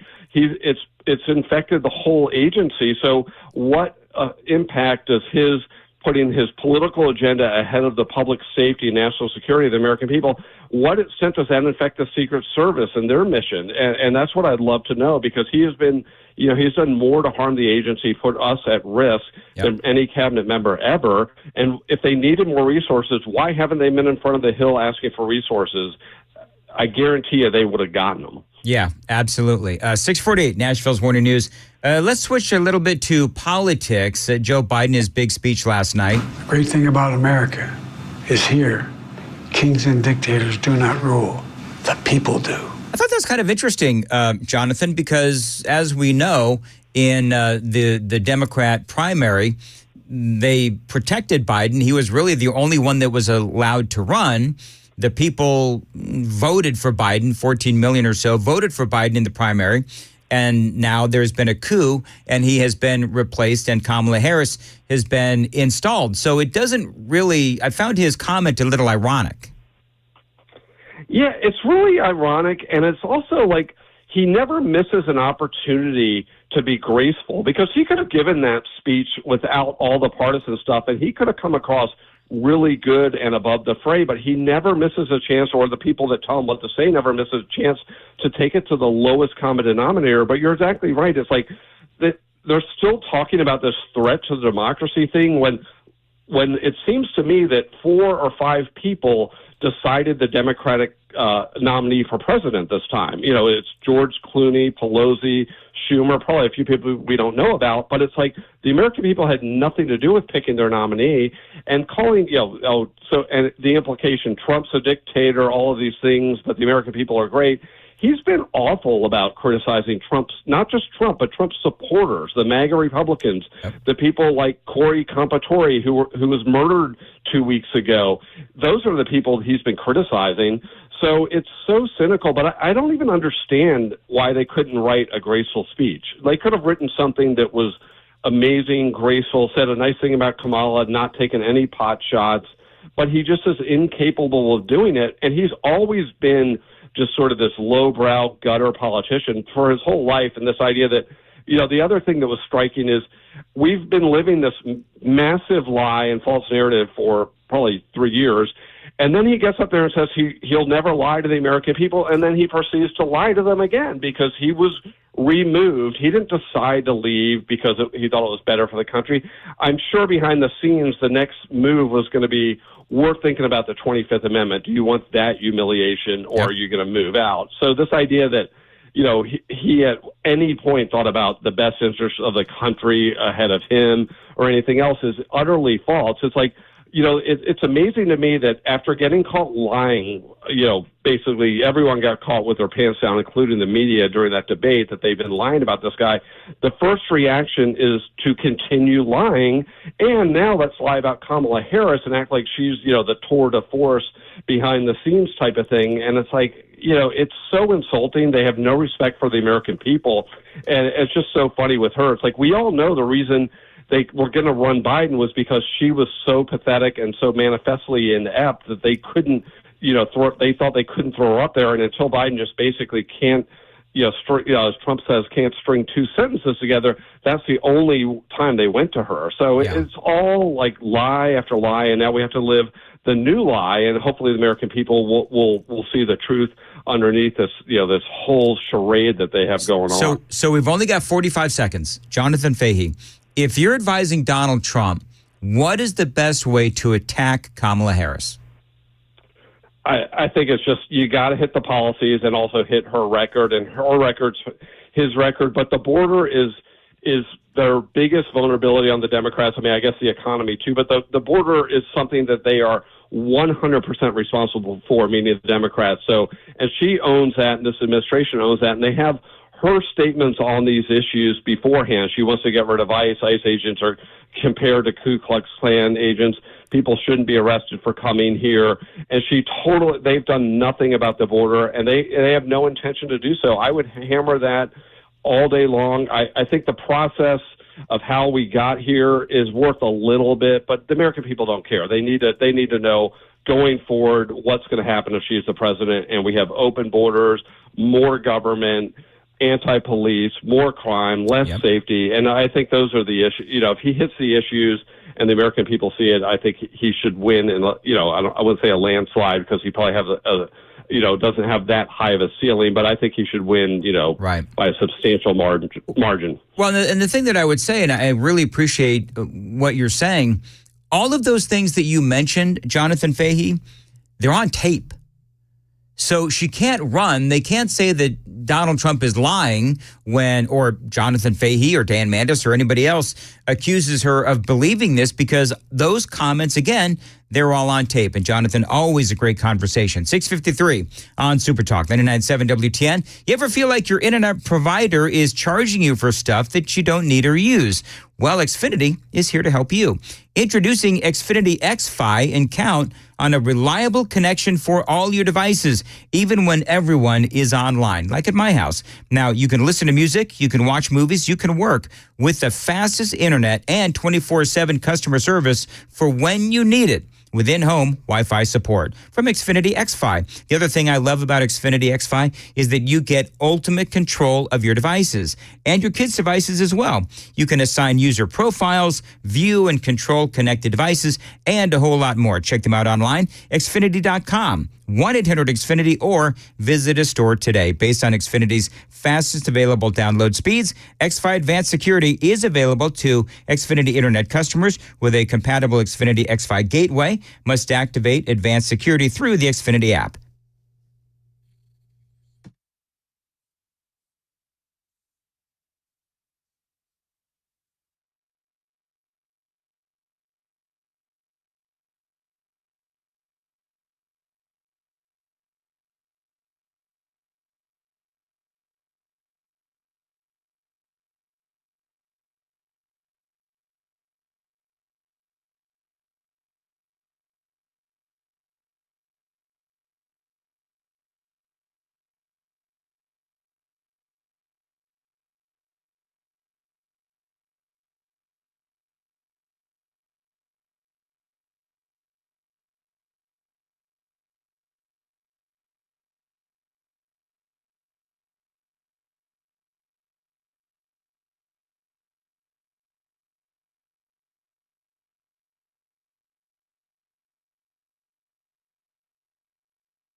The guaranteed offer is the easiest way to sell your home.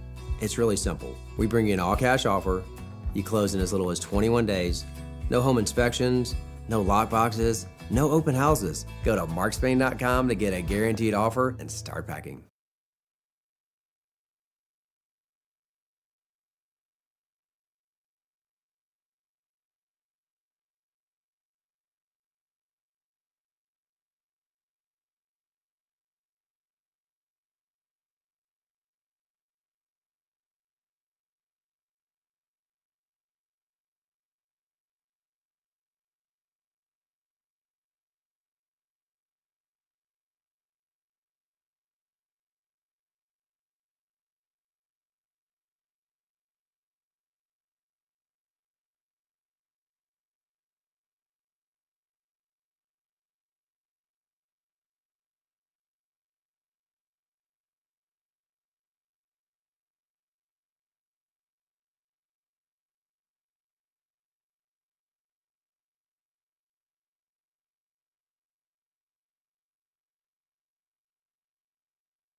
Seven o'clock on the dot. I'm Ken Weaver with your top stories. And if you were driving around the East Leg downtown, the East Loop, I should say, downtown, maybe you see this activity right now along the Cumberland River. Lots of firefighter apparatus.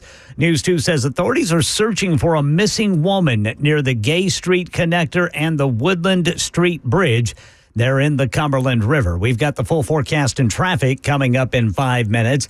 Elsewhere in Nashville, a horrifying scene overnight. Channel 4's Jordan James reports a toddler was shot. Investigators tell us that around 9 o'clock last night, some children were playing with a gun at Oakwood Flats Apartments when it went off, hitting the 3-year-old. This resulted in multiple neighbors calling the police and loved ones showing up to the complex. It became an emotional scene for everyone involved as that toddler was rushed to the hospital with serious injuries. That toddler said to be in critical condition this morning. Police have not said whether or not they'll be filing any charges.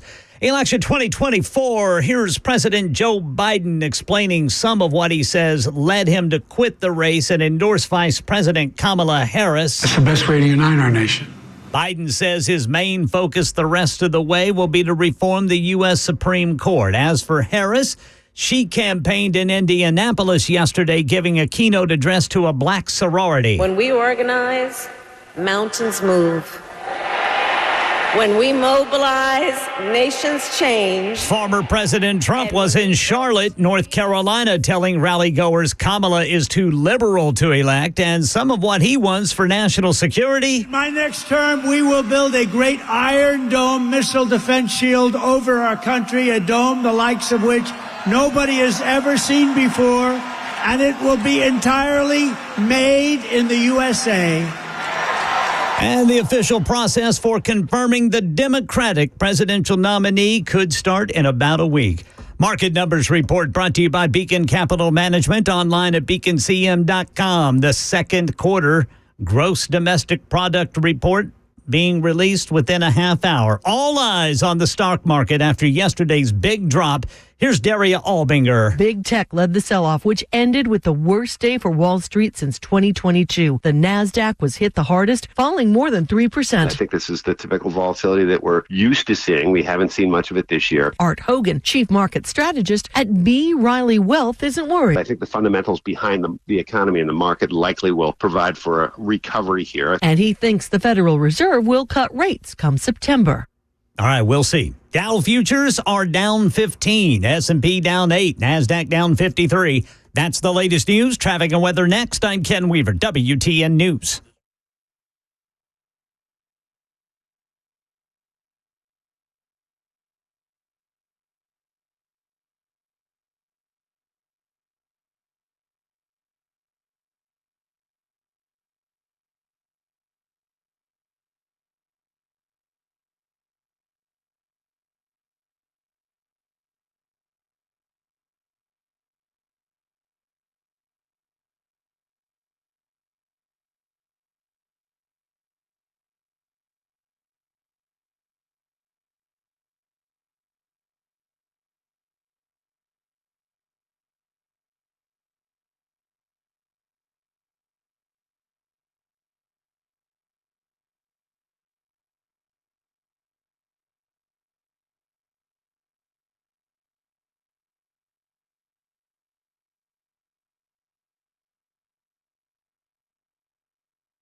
Information fueled, opinion driven. This is Nashville's Morning News with Dan Mandis. And so, my fellow Americans, we talk news. 7:07, Nashville's Morning News on Super Talk 99.7 WTN. Welcome on in to your Thursday, July 25th. Along with Johnny B, Ken Weaver. We've got a lot going on today, and I haven't even gotten to my Bibi Netanyahu audio from his fantastic speech yesterday. So let's get right to it, shall we? Earlier, we were talking to Jonathan Fahey, and we were talking about the testimony from FBI Director Christopher Wray, and people chiming in on the super text line. And I totally agree when they say that this testimony, you know what? It's nothing but grandstanding. And the audio that I played from Matt Gaetz a few minutes ago really was the most compelling aspect of the testimony from Christopher Wray. And he dodged, of course, when he was asked about Joe Biden's cognitive decline. Christopher Wray dodged it and really didn't say much of anything. But the Pierce questioning from Matt Gaetz, I think, was outstanding. Then there is the other side of the coin. This assassination attempt, as horrific as it is, should surprise no one. Jerry Nadler. And you would think a political party that almost lost their presidential candidate through an act of political violence would have something to say about the way their leaders keep talking about the next election. Donald Trump has warned there will be a, quote, bloodbath if he loses. All right, so that is Jerry Nadler. He went on for like 2 minutes about how the assassination attempt was Donald Trump's fault. And of course, there's the litany of things that the Democrats see as Republicans' comments advocating for violence, of which I'm sure were taken out of context or outright lies. When Donald Trump used the term bloodbath, which you just heard Jerry Nadler say, it was regarding the auto industry, the economy, and layoffs. And so I could sit here and I could play all of these other accusations from Jerry Nadler about how Donald Trump asked for the assassination attempt. But when you start off with a lie, then the rest of it doesn't really matter, as a matter of fact. I mean, Nadler, he rolled through several comments made by Republicans. And again, I can't just sit here and fact check my entire 4-hour day, my 4-hour show. I can't sit here and fact check the Democrats time and time again, because quite frankly, it gets old. But when he starts out with Donald Trump has warned there will be a, quote, bloodbath if he loses. Which everyone who has paid attention knows that is a provable lie that Jerry Nadler just said. Then, to be perfectly honest, there's no real reason to pay any more attention to high pants Jerry Nadler. Now, Hank Johnson from Georgia invokes Agenda 25, from the Heritage Foundation. I did a whole interview on that with Hans von Spakovsky from the Heritage Foundation on what exactly is Agenda 25. So it has nothing to do with Donald Trump. Donald Trump has literally said that this is not his agenda. But that didn't stop Hank Johnson from trying to tie that to Donald Trump. There's even a proposal to replace many of those 38,000 dedicated civil servants who work for the FBI, replace them with a MAGA group that has pledged its allegiance to Donald Trump. What danger would that bring to the FBI if that were to happen? Well, again, I haven't read or reviewed this thing that you're referring to. What I say is true. I love that. Hank Johnson, assuming what I say is true. Yeah, and be careful of those islands tipping over whenever there's too much apparatus on them. That's exactly right, Ken Weaver. Does anybody really take Hank Johnson seriously anymore? I mean, let's just be honest. Anyway. Well, apparently his constituents do. Yeah, and I think that says a lot about his constituents. But here's the thing, and earlier, and I apologize if you heard this before, but there was a moment that our state was incredibly embarrassed by Steve Cohen of Memphis. So I played some of this audio for you earlier. Forgive me, folks, but I have to replay this again because it sets up the audio from chicken-eating Steve Cohen. Matt Gaetz asked the question of the FBI Director, Christopher Wray, who is running our country. So when did you notice his decline? In my interactions, in my role, all my interactions with the current president have been completely professional. Right, but I mean the cognitive decline. Again, I don't meet with him very often, but what you're describing is not something that I've observed during my interactions with him.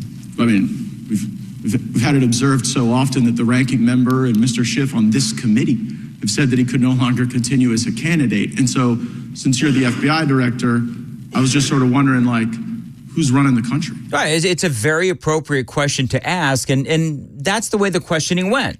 And Christopher Wray, FBI director, he was testifying in front of a House committee, and he just refused to acknowledge or talk about or give any indication that he noticed any cognitive decline in Joe Biden.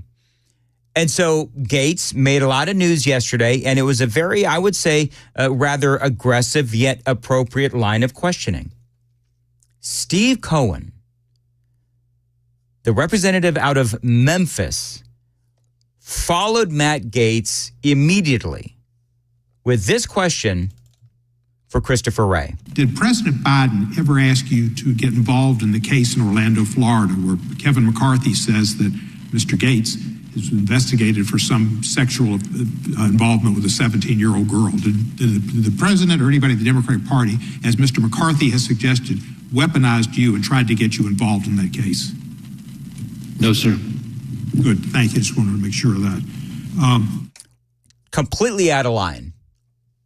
Completely out of line, had absolutely no business being asked, but obviously Steve Cohen was trying to make a point about Matt Gaetz.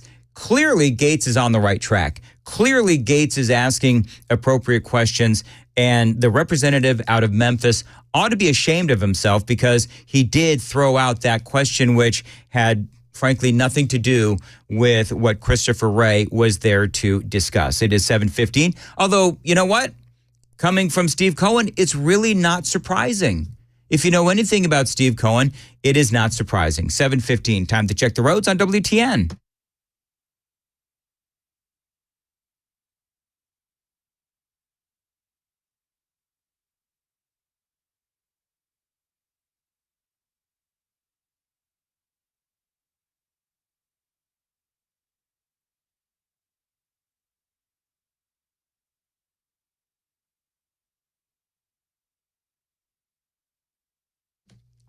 $7:15 for your Thursday, July 25th. Cloudy, a slight chance of rain, and a high of 88 degrees at Super Talk 99.7 WTN. So Donald Trump, by the way, responding to that line of questioning and Christopher Wray's denial that he didn't see any cognitive decline.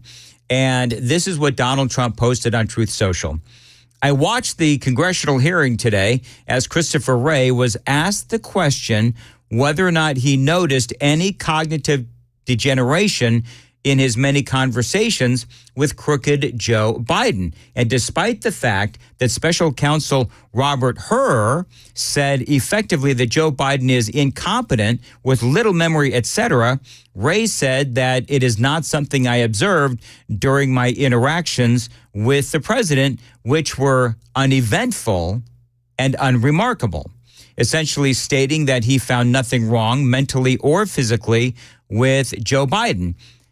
He says, if this is the case, Director Wray should resign immediately from the FBI and stop sweet-talking Congress every time he goes up, which he loves to do, because anybody can see that Joe Biden is cognitively and physically challenged. And if you can't see that, you sure as hell can't be running the FBI, says Donald Trump, unless, that is, you want to illegally lead the raid on Mar-a-Lago.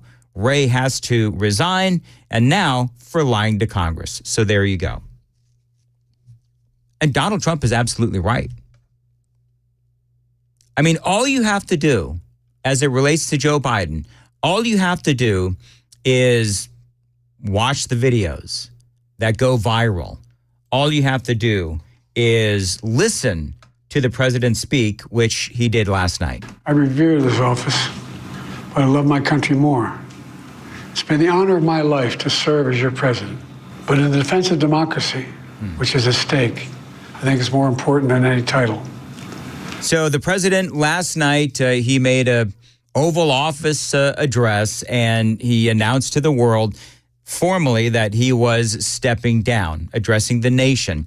Interesting, again, and I think that this has to be repeated, that he's still using the democracy is at stake line, since the Democrats themselves absolutely destroyed democracy in a coup, forcing him out and installing Kamala Harris.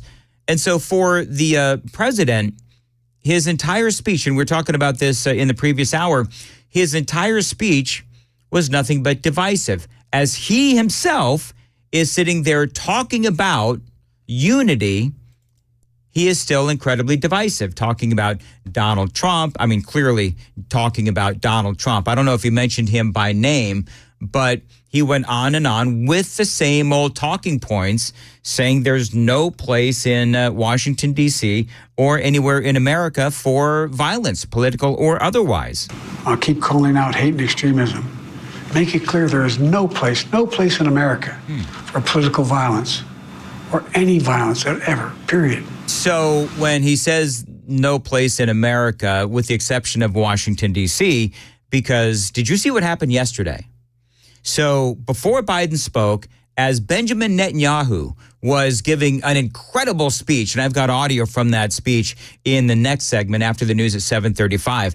But you've got these pro-Hamas supporters, these anti-Israel protesters, and they literally, they attacked the Capitol. That's number one. They rush into the Capitol. They're doing sit-ins. They're attacking police officers outside of the Capitol. They are screaming. They're throwing things. I mean, just all of the stuff that you see these anti-Israel, pro-Hamas people do. I mean, it is incredibly vile. One of the things that they did was they spray painted on one of the big statues. I think it was a statue of Christopher Columbus, because I think it was in, like, I think they call it Columbus Circle. Big old amazing statue of Christopher Columbus, and one of these degenerates spray painted on that statue that's been there for years and years and years, Hamas is coming. I believe that Hamas is already here. And so when Joe Biden says there's no place for violence in America, I'm really wondering if he'll call out those protesters. I do wonder if he'll call out those protesters, those pro-Hamas, pro-Iranian protesters who attacked police officers. You know what else they did? We were talking about this earlier. Maybe you've seen it. They actually, just talking about how vile these people are, they go into the Watergate Hotel where Benjamin Netanyahu is staying, and they release, I'm sorry if you're eating breakfast, they release maggots and cockroaches and worms and other type creepy crawly bugs all around the hotel. That's what they did. Now, they did arrest a few folks. I don't know how many. I've seen anywhere from 200 to 20. I don't know how many were arrested. But when Joe Biden says there's no place for violence, okay, then I would like to know if the president, and I hope that he does, I hope that he calls out those reprehensible and vile protesters. It is 7:21 on Nashville's Morning News on Super Talk 99.7 WTN. The Super Text line is open, very active today. Thank you very much. 615-737-9986, 615-737-WWTN. I want to tell you about my friends at Loan Pronto. How would you like to be free of any car loan debt? No credit card debt, no personal loans. My friends at Loan Pronto can help you do just that with an Equity Express line of credit. Now, you can tap into that equity in your home today and save you money on those high-interest loans. Yes, homeowners are turning that home equity into cash almost instantly these days with Loan Pronto's AI-based system. It only takes about 10 minutes, and it is really easy. There's no documentation, no appraisal, and no hassle. Just relief from those high interest payments. Call them right now. Tell them Dan Mandis told you to reach out. 615-499-5780. 615-499-5780. You can always find them online. It's loanpronto.com. Equal housing lender, NMLS 166-1781. Subject to lender approval. 723 on Super Talk. Ken Weaver, what's coming up in the news? Well, we've got more highlights from President Biden's explanation for quitting the race and endorsing the vice president. She gave the keynote address to a black sorority in Indianapolis while former President Trump was campaigning in Charlotte, North Carolina. We've got highlights coming up at 7:30 on Super Talk 99.7 WTN.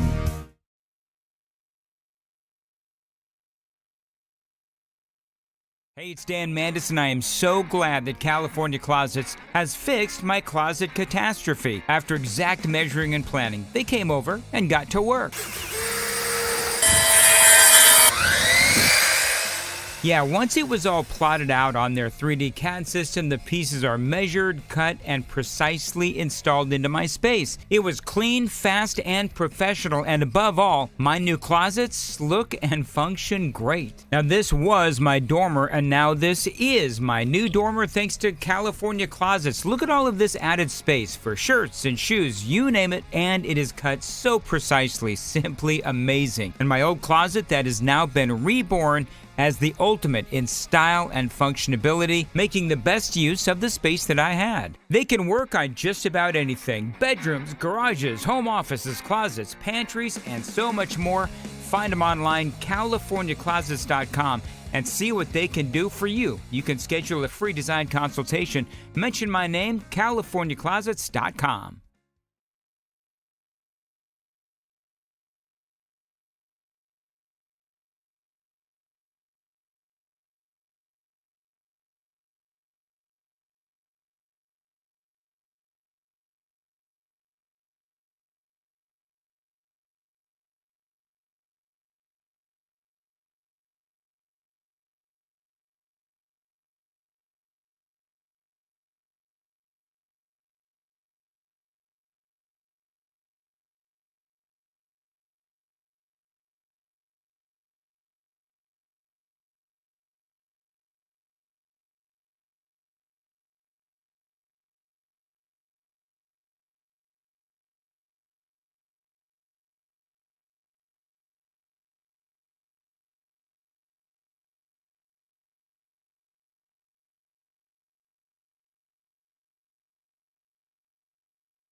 $7:27, Nashville's Morning News on Super Talk 99.7 WTN. Johnny, it must be a halfway decent show today because people are really giving me positive feedback on the super text line. I like that. You know, if you have something positive to say, just say it to the host. Yes, please. I like good positive feedback. Helps us out, you know. Help a brother out. That's exactly right. And then there's the rest of you. Anyway, Benjamin Netanyahu was en fuego, on fire last night or yesterday when he was, you know, while these pro-Hamas folks were burning American flags outside of the Capitol, you had Benjamin Netanyahu inside. And here's part of what he said. It's amazing. absolutely amazing. Some of these protesters hold up signs proclaiming gays for Gaza. They might as well hold up signs saying chickens for KFC. That's Bibi Netanyahu.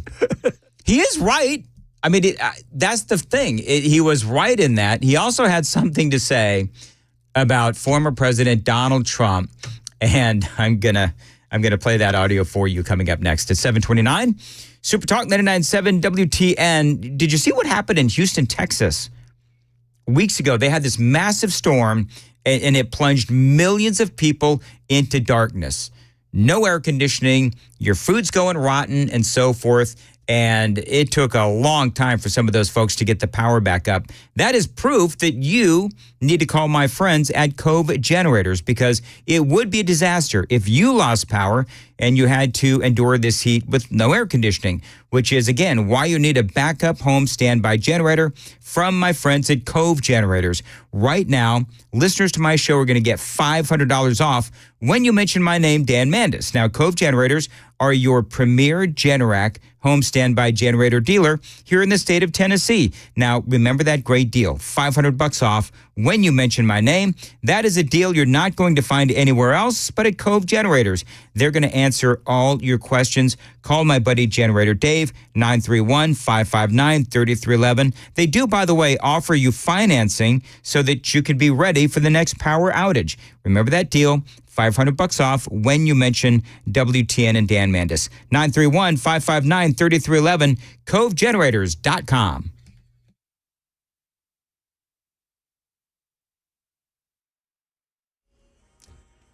$7:30 on the dot this Thursday morning. I'm Ken Weaver with your top stories, and we are tracking what is a marginal risk of severe weather in parts of Middle Tennessee today. Got the full forecast and traffic in 5 minutes. Right now in downtown Nashville, News 2 says a search is underway in the Cumberland River for a missing woman. Authorities are focusing on the area near the Gay Street connector and the Woodland Street Bridge, and we'll keep an eye on that for you as to what may come of it. Election 2024, President Biden says it's his patriotic duty to quit the race and endorse Vice President Kamala Harris to unite the party. She's experienced, she's tough, she's capable. She's been an incredible partner to me and a leader for our country. Harris gave the keynote address to a black sorority in Indianapolis prior to Biden's address. We share a vision for the future of our nation. A future where every person has the opportunity not just to get by, but to get ahead. And former President Trump, campaigning in Charlotte, attacked Harris for being too liberal, and he made promises to working families. I will not cut one penny from Social Security or Medicare, and I will not raise the retirement age.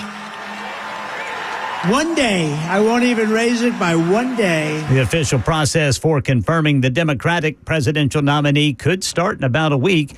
And here in Nashville, we're hearing from the kids who were called racist names during a demonstration by what officials say was a hate group over the weekend.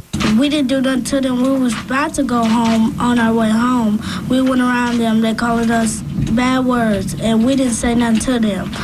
They just wanted to mess with black kids like us and just mess up our day and stuff. Well, the kid's mother says they want to be musicians. They beat on boxes with drumsticks downtown. They were part of a news conference called by Nashville State Rep Justin Jones, who's part of the calls for city and state leaders to do more to prevent hate groups from demonstrating in Nashville. That's the latest news. Traffic and weather next. I'm Ken Weaver, WTN News. Thank you, Ken. 732 Super Talk 99.7. If you dream of living by the lake, listen up, because some incredible new properties are opening up about 20 minutes outside of Knoxville, Tennessee. It's just a short drive to the Smoky Mountains and perfect for a retirement home or full-time living. Now, this Saturday, you can get an exclusive tour of those very properties and check out these amazing deals by the lake. 2-acre wooded estate lots with boat slips. Those are starting at $79,900. Reserve your townhome from only $20,000, and the lake cottage package with a boat slip is going for $349,900. The amenities are incredible, with 10 miles of walking trails, pickleball courts, pools, and a brand new marina. There is something for everybody, and every budget. Now, again, remember, that is this coming Saturday, July 27th. You've got to reserve your private tour because times are limited. Find them online. It's lakeliving.com, lakelivingtn.com. That's lakelivingtn.com. You can also call them. Tell them Dan told you to reach out. 865-408-9992. 865-408-9992.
The guaranteed offer is the easiest way to sell your home.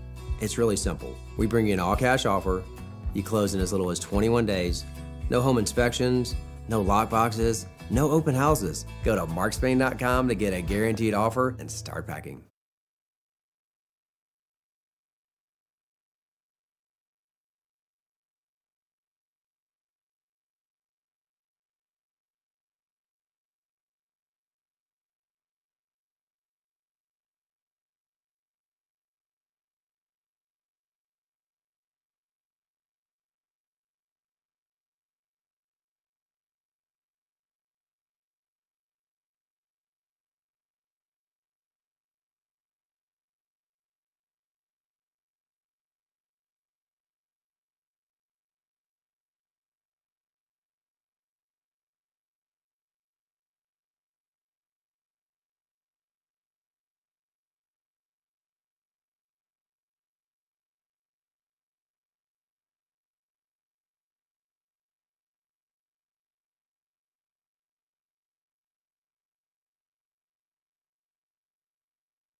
.38, Nashville's Morning News on Super Talk 99.7 WTN. Bibi Netanyahu. He was in Washington, D.C., and gave a speech in front of Congress. I've got some of the audio. Now, It is worth noting that nowhere was Joe Biden or the current vice president. Notably absent from the speech, Vice President Kamala Harris. Typically, the vice president presides over a joint session. Standing in her place Wednesday was Maryland Democratic Senator Ben Cardin. Alabama Senator Katie Britt slammed the vice president for not attending the speech. Let's be clear. The vice president could be here today if she wanted to. She has chosen not to fulfill her duty. So where was she yesterday? She was, I saw this, it's in Ken's News. So instead of meeting with the leader of one of our closest allies, she was off, Kamala Harris was off hanging out with a black fraternity in Indiana. Is that what she was doing? Really? That was more important? That couldn't possibly be rescheduled to meet with one of our closest allies. See, what does that tell you about the priorities of Kamala Harris? There's no lie there. That's not, being distorted. I'm not distorting the truth. That is literally what happened. And so Benjamin Netanyahu, always a kind of a classy guy, if you know what I mean. He was in front of Congress, and he had a lot of great things to say. He had a lot of great things to say about Donald Trump. He had a lot of great things to say about America. And I know there's some people listening right now that cannot stand Benjamin Netanyahu, and I do understand that. But you know what?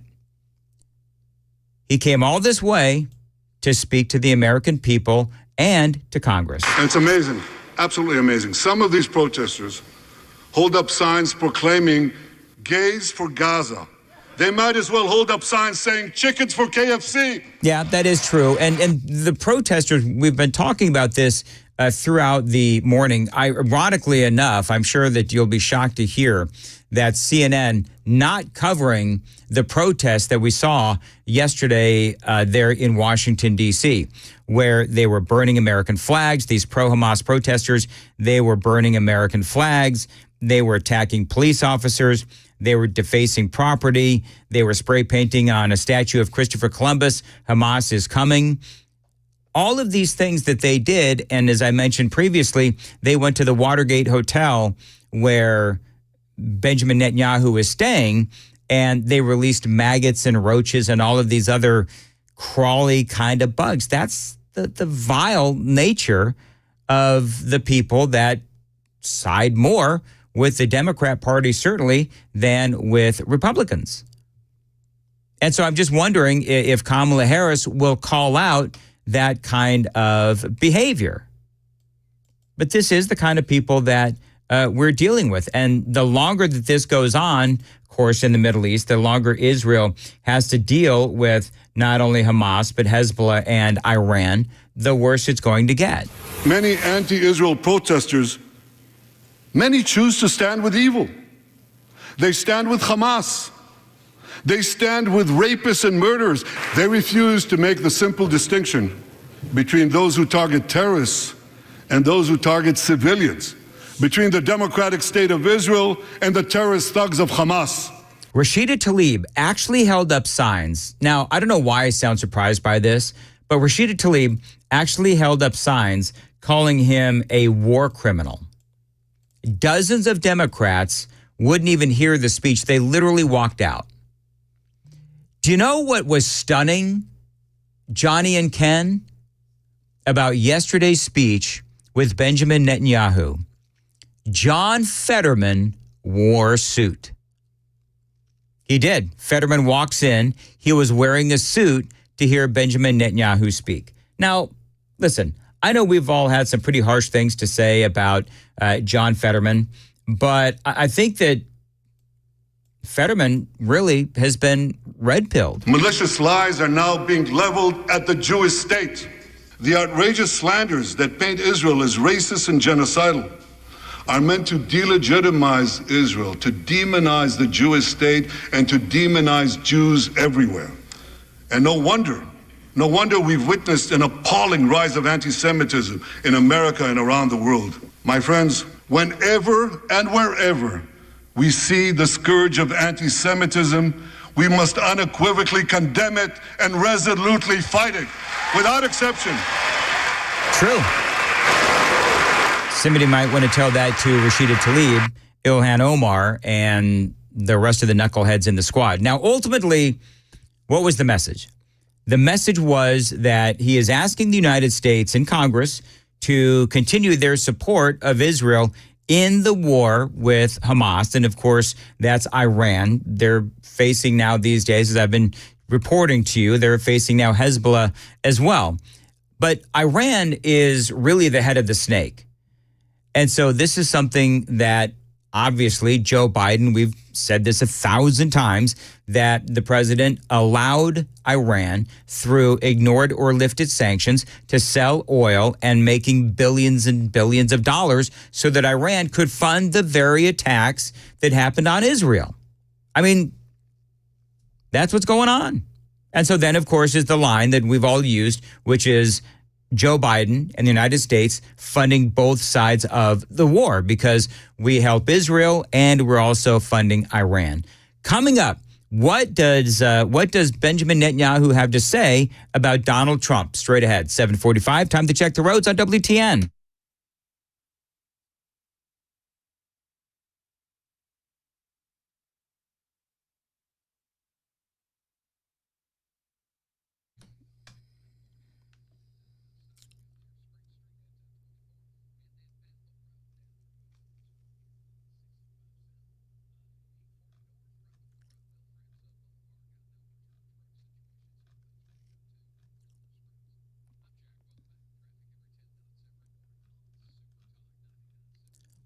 Thank you very much for your Thursday, July 25th. Good morning to you. Cloudy with a slight chance of rain.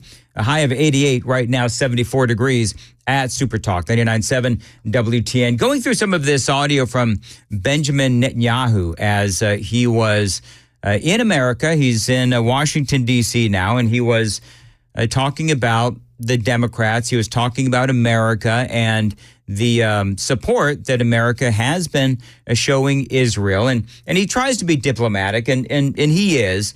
But then he spoke about, and remember the backdrop of this. The backdrop is Joe Biden, Kamala Harris, neither one was there to meet Benjamin Netanyahu when he flew into America.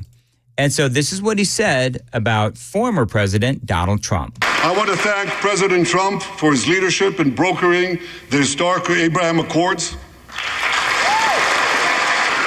I also want to thank President Trump for all the things he did for Israel, from recognizing Israel's sovereignty over the Golan Heights, to confronting Iran's aggression, to recognizing Jerusalem as our capital and moving the American embassy there. So there you go. That is Benjamin Netanyahu, and he will be going to see Donald Trump tomorrow. Headline from the Daily Mail: liberals fawning over mumbling Biden's historic address to the nation. I've got to get this audio. CNN fanboy Van Jones choking back tears again? Again, Van Jones is choking back tears? Come on, man. Man up, Van. But on Donald Trump, the former president's face, they say, says it all. I've got to find the audio from Van Jones because apparently he was crying again.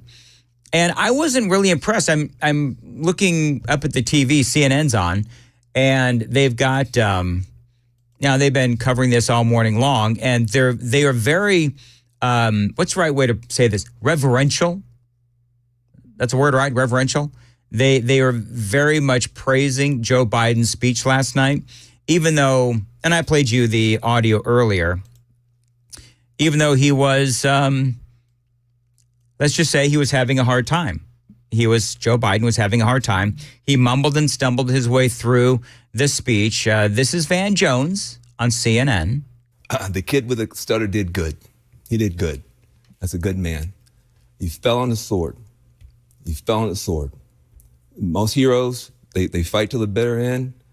He fell on his sword. He's an old guy, but the heart's still there. All right, Van. So he said a number of different times he fell on his sword, and You know, he didn't fall on his sword. He was literally removed, Van. And you were one of the voice. This is the thing. Well, the Democrat Party put the sword through him, basically. Right in the back. Exactly. Great point, Johnny. That's exactly right. And Van Jones was one of the guys that did it. Van Jones was out there saying, if Joe Biden has a bad debate, then he's going to have to go. And so part of all of that conversation is that Jones is a leading Democrat operative, and I would be willing to bet that he was probably one of the ones that led the movement to get Joe out of there, to lead that coup. Has Obama endorsed Kamala Harris yet? Nope. Not yet? Nope. I think everyone else has pretty much fallen in line, I believe. Yeah, I think he is the remaining holdout. And Rashida Tlaib. Well, Rashida Tlaib, I mean, she's a known idiot. I mean, let's just be honest. Come on, Dan. You know what? Okay, here's the deal. Maybe Rashida Tlaib is smarter than we think she is because she's not endorsing Joe Biden. That really hurt my brain to just go down that road. Man, that was a... Holding up signs is calling Benjamin Netanyahu a war criminal. Yeah. That's Rashida Tlaib. Yeah. And yet people vote her back in. Oh, sure. I'm sure that she's going to win the next election and the one after that because, you know, when I say that there are times when I have so little faith in the American people, Rashida Tlaib is an example. Yes. Ilhan Omar is an example. Joe Biden is a really big example. AOC, great example. AOC is a great example as well.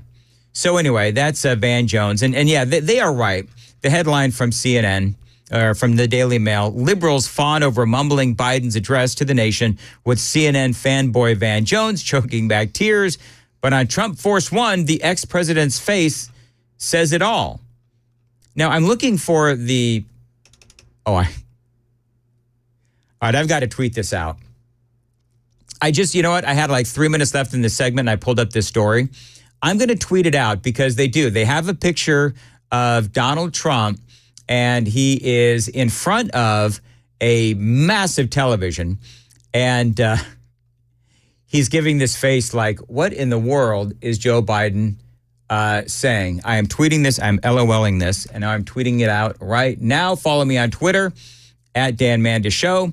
The super text line is open, 615-737-9986, 615-737-WWTN. I want to tell you about my friends at the Glock Store. These folks rock. Now, you know, sometimes folks ask me about the Glock Store and why I love them so much. Well, it's not because they pay me to talk about them. It is because I was a customer first, then they paid me. Now, they started advertising on WTN. I was curious. I was in the market for a gun, so I went down there to the Glock store. I finally bought my first Glock. Then I started their incredible training, added that to my commercials as well. Now, just like most of my other sponsors, I am a client. I'm a very satisfied one. I love the Glock store. Now, I did get a bit of a discount on some upgrades, but they weren't free, all of these upgrades to my Glock. They were basically the upgrades that you can get and the discounts that you can get weekly at the Glock Store. Check them out online, glockstore.com. So in short, I'm a fan of the Glock Store because of what they can offer you. So I tell you about them, and I am proud to do so. Tell them Dan Mandis told you to reach out. Find them online, glockstore.com. That is glockstore.com. And again, as always, tell them Dan Mandis told you to reach out. 7:52 on Nashville's Morning News on Super Talk 99.7 WTN. Ken Weaver, what's coming up in the news? Well, another visitor to downtown Nashville has gone missing. We'll give you the details coming up at 8 on Super Talk 99.7 WTN.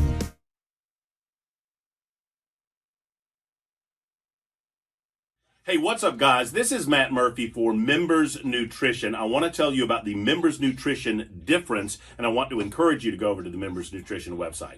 Number one, they believe at Members Nutrition that they can sell vitamins and supplements at a lower cost point, and they're doing it every single day at membersnutrition.com. Number two, they want to make these products right here in the United States of America, not from some overseas company, and they do that every single day. I encourage you to go to membersnutrition.com. You'll get 50% off your purchase price at checkout. You don't have to put in any codes. Just go to membersnutrition.com. Once again, membersnutrition.com.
756. 5542 says Black Lives Matter is anti-Kamala. Yep. Black Lives Matter. That's right. Black Lives Matter not real happy with the Democrats because they actually want the people to decide. So they did not like this whole coup that has been happening to Joe Biden and the installing of Kamala Harris. So yeah, Black Lives Matter, you're correct. They are, I don't know if are they anti-Kamala or are they simply anti the way that it was done? I'm pretty sure it's probably the way it was done. Yeah, I was going to say it's probably the way that it was done. And I can't blame them. No, of course not. I mean, for once, Black Lives Matter is actually making sense. Here you go, Democrats. Do what we say. There you go. 1082 says, do you have anything for Ken Weaver pain? I don't know what that even means. Oh, probably talking about my Dr. Gill commercial. Oh, yes. And a good commercial it is, Ken, Either because people are talking about it. Roberta, who's always really smart, Roberta says Obama endorsement will be the October surprise. I think that's possible, actually. Has Black Lives Matter not have a talk with Joy Reid? No, I don't think anybody wants to talk to Joy Reid, not even Black Lives Matter. Anyway, 7:58, Nashville's Morning News on Super Talk 99.7 WTN. Coming up, Matthew Hurt is going to join us. Now, what we're going to do is Trump had a lot of really good things to say last night in Charlotte, North Carolina. So I'm going to weave in some of that Trump audio and my conversation with Matthew Hurt. It is all straight ahead. Dan Mandis here. If you need anything for your house, go to my place, DT McCall's. Now, they've been doing business with Middle Tennesseans for 100 years. Generational growth because they do it all at DT McCall's. Great value, outstanding merchandise, and great customer service. Now, I bought my oven at DT McCall's a while ago. It was easy. I just went to their website, dtmccalls.com, and I found what I wanted at the price I wanted to pay. They also deliver for free and haul away the old stuff. Now, DT McCalls is a great American company, a great Tennessee company that has indoor and outdoor furniture, appliances, kitchen appliances, all the best brand at fair and reasonable prices. So check them out today. Remember, they have as many of their items made right here in Tennessee because they love Tennessee. And they like to keep the dollars local, and we like that. 5 locations across Middle Tennessee, Carthage, Cookeville, Lafayette, Lebanon, and Franklin, always online, dtmccalls.com.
I'm Ken Weaver with your top stories. Middle Tennessee's under a marginal risk for severe weather today. We'll have to keep an eye on that for you. Details coming up in the full forecast. Got a traffic report in 5 minutes. Right now in downtown Nashville, authorities are searching for a missing woman. Metro Police say officers searching around the riverbank at First and Woodland for 33-year-old Alexandria Chamil. She is visiting from New Jersey. They say she got separated from her friend at 3rd and Broad before 2 o'clock this morning. She was reported missing around 3:42. She is last seen on downtown cameras at First and Woodland. We'll keep you abreast as to what's going on there and the result. Election 2024, there is no mention of health or decline in speech in President Biden's explanation for quitting the race and endorsing Vice President Kamala Harris. It's been the honor of my life to serve as your president. But in the defense of democracy, which is at stake, I think it's more important than any title. Harris skipped Israel Prime Minister Benjamin Netanyahu's speech yesterday to a joint meeting of Congress. She was campaigning before a black sorority in Indianapolis. Do we want to live in a country of freedom, compassion, and rule of law?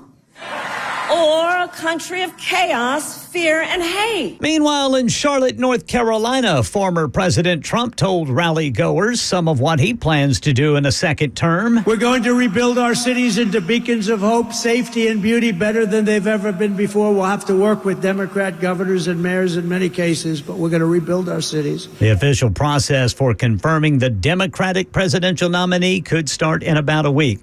We've got brand new data on the economy. It says the U.S. economy grew faster than expected over the 3 months ending in June, 2.8% over the 3 months ending in September. It comes after yesterday's big tech sell-off on Wall Street, which had its worst day since 2022. The NASDAQ was hit the hardest, falling more than 3%. That brings us to the market numbers report. Brought to you by Beacon Capital Management, online at beaconcm.com. And right now, Dow futures are up 68, S&P up 5, NASDAQ up 9. That's the latest news. Traffic and weather next. I'm Ken Weaver, WTN News.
Information fueled, opinion driven. This is Nashville's Morning News with Dan Mandis. And so, my fellow Americans, we talk news. 8:07, Nashville's Morning News on Super Talk 99.7 WTN. CNN is on in the studio here.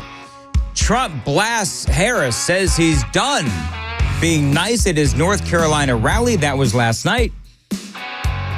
Got a little audio of former President Donald Trump, what he said about Kamala. Here's just some of her crazy liberal record. Kamala Harris co-sponsored Bernie Sanders' $32 trillion plan for a socialist takeover of the entire U.S. health system, which will be a disaster and will bankrupt Medicare and Social Security. They're gone. And remember, Social Security is going to be gone anywhere if we're not elected, because they're putting all of these millions of people that are pouring into our country, they're putting them into Social Security, Medicare, schools, hospital. You know, they always call Donald Trump a liar. They call him the liar in chief and all of these other things. But here's the thing. He's actually right. He's absolutely right about Kamala Harris. I mean, she said that she was going to do this. I'm never going to be in favor of a policy that denies people access to public health, public safety, or public education based on their immigrant status. I mean, that's what she said. So it seems to me, Matthew Hurt, that Donald Trump last night, he was telling the truth about Kamala Harris. For a lot of Americans, the truth about Harris, it's just exposing her for the rabid liberal that she is. Well, the media is already gaslighting us about Kamala Harris and her record. We've seen it most absurdly with the fact that the media covered her as the quote-unquote border czar a couple of years ago, and now they are running as far as they can away from that moniker, the name that they gave her. Our friends at Media Research Center, who showcase and highlight media bias, had a great mashup on Twitter, a 3 or 4 minute video, basically back-to-back television coverage of media figures calling her a border czar 2 or 3 years ago, and then backtracking and backing away from it. Axios did it yesterday online, and then had to issue a correction saying that Republicans called her a border czar. But this is what we're going to see. When Joe Biden withdrew, we all of a sudden saw the cheerleaders in the mainstream media and in the news go out all in full force for Kamala Harris, and this is what we have to look forward to for the next several months. Do you think Donald Trump, when he's out on the campaign trail, because I believe that we should talk about issues, and I believe that we should talk about what Kamala Harris, what her policy would be like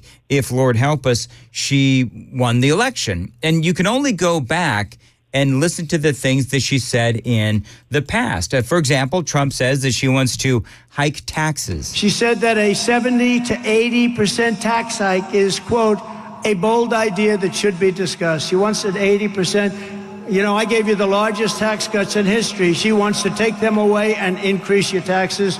I don't think you're going to be too happy. So what the thing is that people are always calling Donald Trump and saying he's a liar, but this is actually what she said. Alexandria Ocasio-Cortez is new darling of the party. She officially has more Twitter followers than Nancy Pelosi. She was on 60 Minutes this weekend, proudly calling herself a radical. And she's promoting policies like saying that every single carbon emission in the country, every car, should be eliminated within the next 11 years, everything from a 70 to 80% tax rate. Do you agree that she could possibly, in this ideology of the socialist left, could splinter your party? No. I think that she is challenging the status quo. I think that's fantastic. And I think that she is introducing bold ideas that should be discussed. Bold ideas that need to be discussed. And so she can't, and I said this earlier in the show, Matthew, all of these quotes are out there. They're in interviews and speeches and so forth. So she can't run from this. But again, CNN saying that Donald Trump was, I forget what the words they used, but, extremely critical of Kamala Harris. He's just pointing out the things that she's promised to do. The concept that we're considering here is what's called the Overton window. If your listeners will envision a left-right axis, with left being total authoritarianism and right being total anarchy or freedom, inside along that line is what is politically and practically feasible in public policy. And the window is somewhere in the middle. What we see with AOC and with Kamala Harris are ideas that are outside the window. Anytime Kamala Harris says this is an idea that needs to be discussed, it means it is currently outside the realm of what is politically possible or feasible. However, it takes radicals on both sides who move that window in the direction either toward more authoritarianism, more state control, or more freedom and more opportunity on the other end. So anytime she says, these issues need to be discussed, it is her nudging that window further and further to the left. And as a number of outlets in D.C. have rated her, there are an infinite number of congressional rating services. Heritage Action has one, Americans for Prosperity, any number of these organizations. She routinely, as a member of the Senate, was the most liberal member of the Senate, even further to the left than Bernie Sanders, who is an independent who describes himself as a socialist.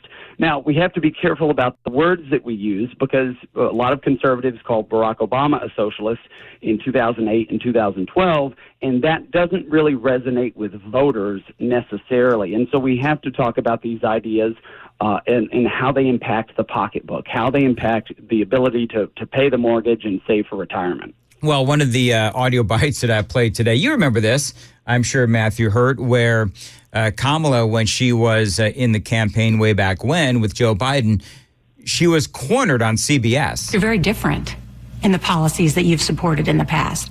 You're considered the most liberal United States senator. Somebody said that, and it actually was Mike Pence on the debate stage. But yeah, well, actually, the nonpartisan GovTrack has rated you as the most liberal senator. You supported the Green New Deal. You supported Medicare for all. And on it goes. And she was absolutely cornered. I mean, you want to talk about a deer in the headlights. And so I think you're right, Matthew, and it's a great point, which is people perhaps don't necessarily respond to, she's a socialist or, she's a progressive or, whatever. You have to talk about the ideas because that's what people will understand. Matthew, you and I, we're involved in politics literally every single day, and it's our careers. But the American people, I mean, they may not know the difference between a socialist and a Democrat and a progressive and all these. So let's just talk about the ideas and what she has accomplished and not accomplished. And we've got a lot more with Matthew Hurt coming up next at 8:15. Time to check the roads on WTN.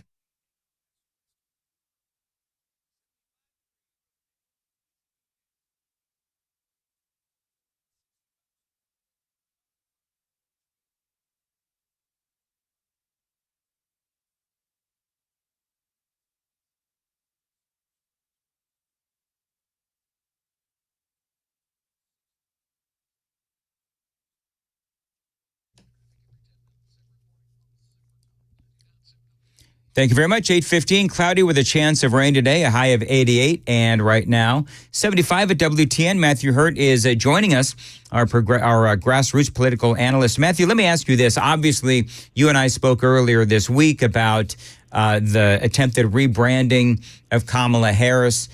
Number one, do you think it's going to work? And people keep, it's like a fire hose, man. People keep sending me all of this polling data, some, positive for our side, some negative for our side. To me, I'm holding off on the polling and talking about it too much for now. But what are you seeing, generally speaking, and what does it mean? Donald Trump is going to have to be careful about his attacks on Kamala Harris because subconsciously, for that big swing voter demographic, suburban women, if he goes too hard, their minds will say, "Oh, this doesn't sit right with me, attacking a woman in this way," and that's just the political reality. Should it be that way? I don't know, not necessarily, but that is how it's going to play out. And so it will be important for the Republican Party to put out women surrogates to go and talk about these issues from a family perspective. What I do know is that the latest YouGov poll showed on women voters, black voters, and voters 18 to 29, Kamala Harris is trailing Joe Biden by 5 points among women voters, 10 points among black voters and another 2 or 3 points among voters 18 to 29. And so when you compare 1 to 1, we saw earlier in the week Kamala Harris was down significantly lower than Joe Biden. So the floor was lower, but the ceiling, where she could go in the next month or so as they lead into the convention, is higher. But what you mentioned in the last segment was entities like Black Lives Matter criticizing the process. And I don't think if you had Kamala Harris come out of a nominating convention where millions of voters had cast ballots for her, Black Lives Matter as an entity would be generally supportive, I think, of her, or favorable. But it is very much a process argument that they're making, which doesn't necessarily resonate with a lot of voters. But this is an area where, again, stacking her up right next to Joe Biden in the 2020 election, she has a 10-point deficit among black voters. And I think that is going to be a struggle. Her campaign has announced yesterday that they were shooting for Nevada and Arizona and Pennsylvania as places to look at, with maybe North Carolina, given their large African-American population. But she had completely written off the Midwest, Michigan and Wisconsin. And I believe it was CNN that polled, they had a focus group of women from Wisconsin. Yep. And almost universally they said that Kamala Harris was just not fit for office. Where's Obama? Some people are saying he wanted Mark Green to be the, Mark Kelly, right? Arizona, to be the VP nominee. Other people say that he wanted him to be the presidential candidate. Is Obama actually going to endorse Kamala Harris? At the end of the day, Barack Obama will, and his political infrastructure will endorse, I think. Does he hope to be a kingmaker in the Democratic Party? Probably. This is the wrangling that took place behind the scenes. But what we have is over the last 6 days since Joe Biden withdrew and Kamala Harris became the front runner among Democrats, the entire establishment, absent Barack Obama, has come out in favor of her. All of the state parties, a lot of the delegates, and all of that. I think that as you run the narrative from here until November, I wouldn't be surprised if Barack Obama keeps his powder dry until the convention, and then makes a convention speech, much like what he did in 2004 as a U.S. Senator from Illinois, that really captured the audience. And I think, how do you make the most impact on an endorsement like that? You keep him quiet for a few more weeks and roll him out at the convention. I don't think there's any way that Barack Obama steps back if Donald Trump is a quote-unquote threat to democracy among Democrats, and especially those who are as far left as Kamala Harris and Barack Obama. I don't think there's any way that they surrender their infrastructure and sit this one out. So Peter Doocy yesterday with Karine Jean-Pierre, the White House press briefing was going on. And Doocy did ask the question. I don't have time to play the audio, but there's a lot of questions about a cover-up, obviously regarding Joe Biden's cognitive decline. So Doocy is asking Jean-Pierre about the cover-up, because there's a lot of Americans that believe that there was. And Kamala Harris would be right there within that cover-up in the White House. The New York Times, Washington Post, a lot of these entities have reported that there was some sort of a cover-up because Joe Biden clearly was losing his faculties. Do you think that'd be an effective attack on Kamala Harris? That's a great question, Dan. It is clear from a casual observer perspective that Kamala Harris and the infrastructure that Biden had around him, you cannot say that they didn't know. And you can also make a reasonable argument that the timing on his withdrawal is all too convenient. The primary process is essentially finished.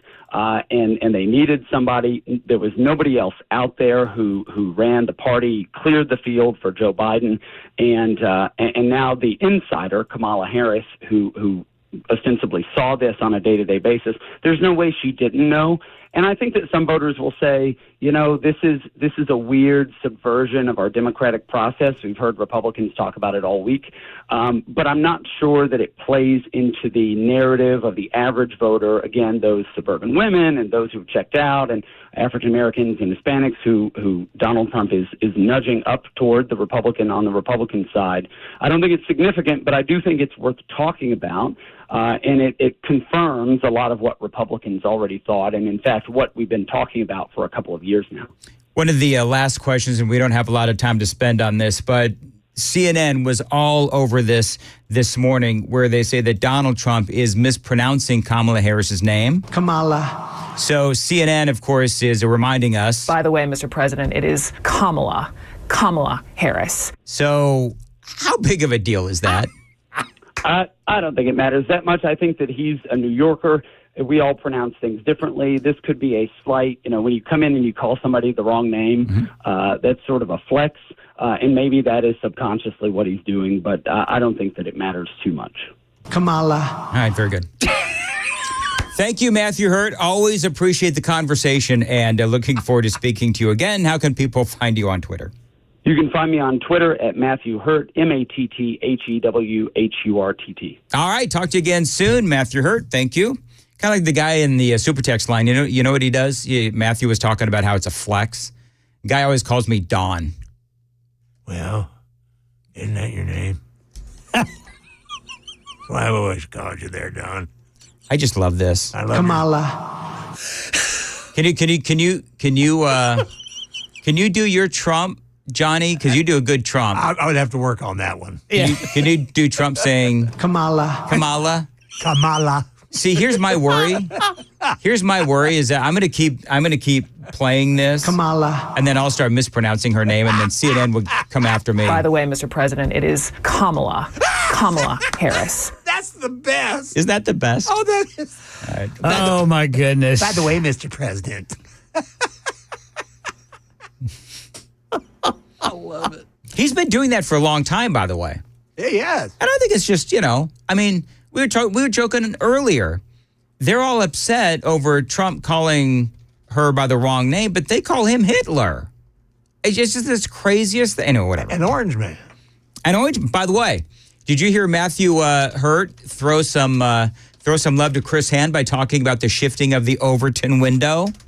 Did you notice that? I did not notice that, Brother Dan. Yeah, Chris Hand always talks about that Overton window, and then Matthew Hurt talked about it in our last conversation. So there you go. We got to go. 8:24, Nashville's Morning News on Super Talk 99.7. By the way, Chris joins us for the Gang of Four Amigos coming up. You want to save some money on your HVAC? Call my friends at Busy Bee Plumbing, Heating, and Cooling, your Rude Pro partner. Now, become a Beehive member. You keep that AC maintained for the long haul to run at peak efficiency for maximum comfort. You're going to get 3 annual tune-ups, 1 heating, 1 cooling, and 1 plumbing, 10% off of all repairs, priority front-of-the-line service, and no overtime or holiday fees. Now, I've been a Beehive member for like 10 years, and I can tell you it is worth it in the long run. You spend a little money now to save a lot in the long term. They're also a great company to work for. They are looking for plumbers and HVAC techs. Find them online, busybeehvac.com. As always, tell them Dan Mandis told you to reach out, 615-775-7833. They are your Rude Pro partner, busybeehvac.com.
Hey, it's Dan Mandis, and I am so glad that California Closets has fixed my closet catastrophe. After exact measuring and planning, they came over and got to work.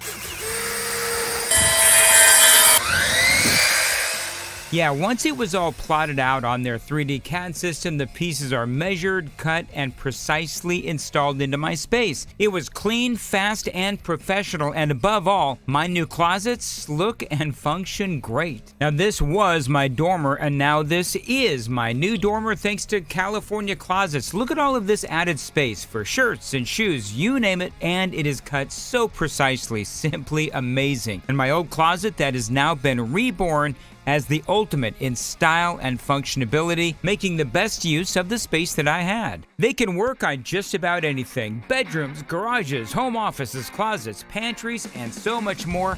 Find them online, CaliforniaClosets.com, and see what they can do for you. You can schedule a free design consultation. Mention my name, CaliforniaClosets.com.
.30 on the dot. I'm Ken Weaver with your top stories.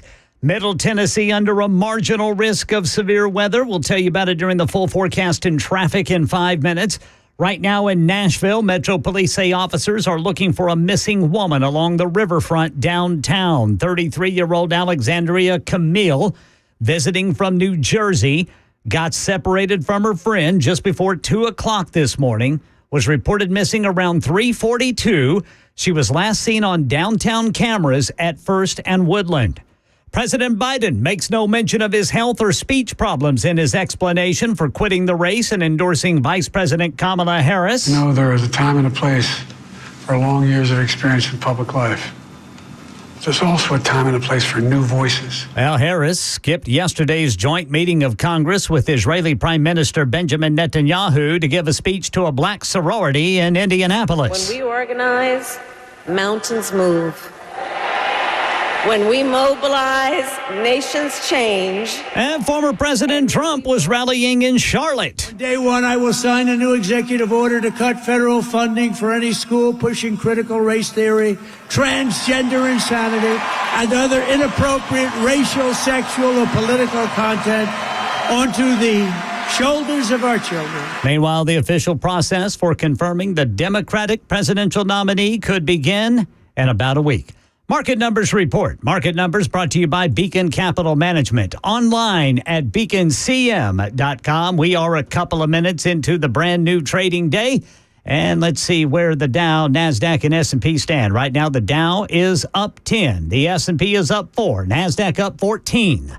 That's the latest news. Traffic and weather next. I'm Ken Weaver, WTN News. Thank you, Ken. Dan Mandis here with a question for you. If your roof was destroyed in a storm, how much of that replacement cost would your insurance company cover? Now, if you don't know, you need to ask because some insurance companies refuse to pay full replacement cost.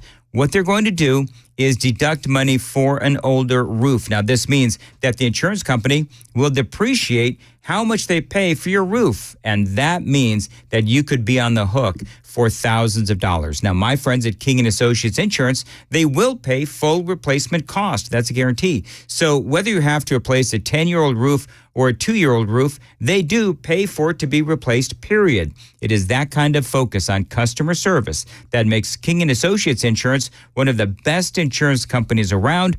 Call them, tell them Dan Mandis told you to reach out, 615-329-8121, and get your royal review at tkinginsurance.com, 615-329-8121.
The guaranteed offer is the easiest way to sell your home. It's really simple. We bring you an all-cash offer. You close in as little as 21 days. No home inspections, no lock boxes, no open houses. Go to markspain.com to get a guaranteed offer and start packing.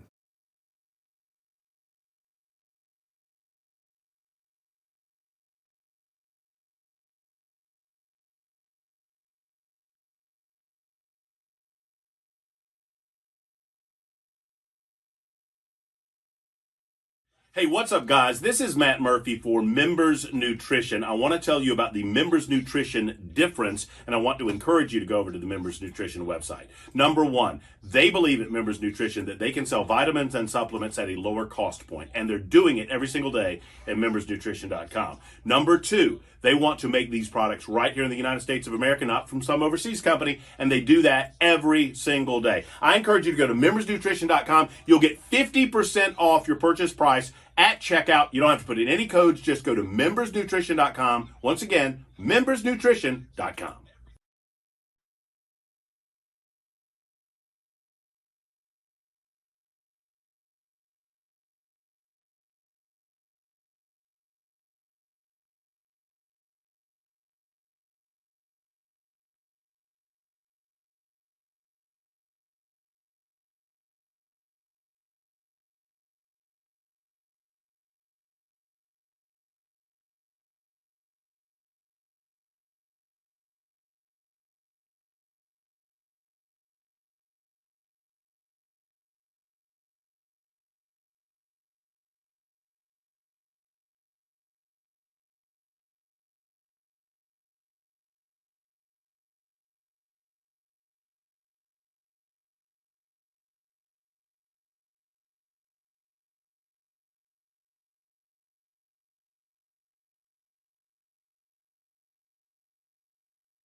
Nashville's Morning News on Super Talk 99.7 WTN. Time for the Gang of Four Amigos, brought to you by My Patriot Supply. Preparewithmandis.com. Ken Weaver, good morning, Ken. Good morning, boys. Yeah. Johnny's here. Chris is here. Chris Hand after the news at 9. Hello, gents. What's up, guys? What's happening? Is that all you got? That's all we have. Waiting for you, Brother Dan Mandis. We kind of awkwardly did it at the exact same time. Yes, we and then did. we both paused to let the other one go. Yeah, we did. We're gentlemen. Yes, we are. I'm speaking. All right.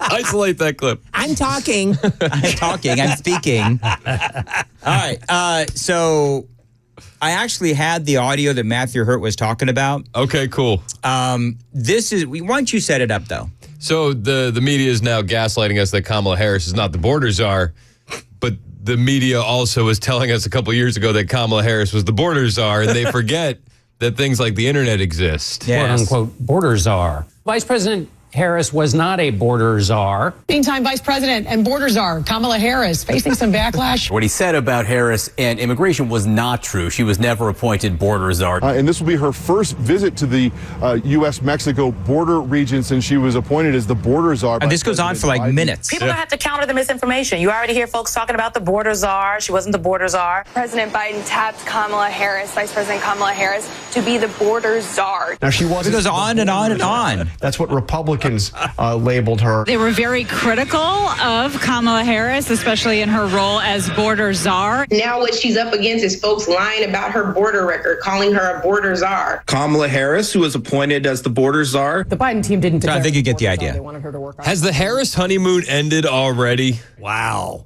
I don't know. Has it? It seems to me they're still fawning over Harris. In fact, Kamala has put out her very first campaign video this morning with Beyonce's Freedom. I think that's the song. Is it Freedom? Yeah. Yeah. So Beyonce actually gave Kamala Harris the rights to use that song in a political ad, which she never does. Interesting. That's what Aaron says anyway. I didn't actually know that, but Aaron says. But don't you feel like they've switched from being energetic and positive to being on defense?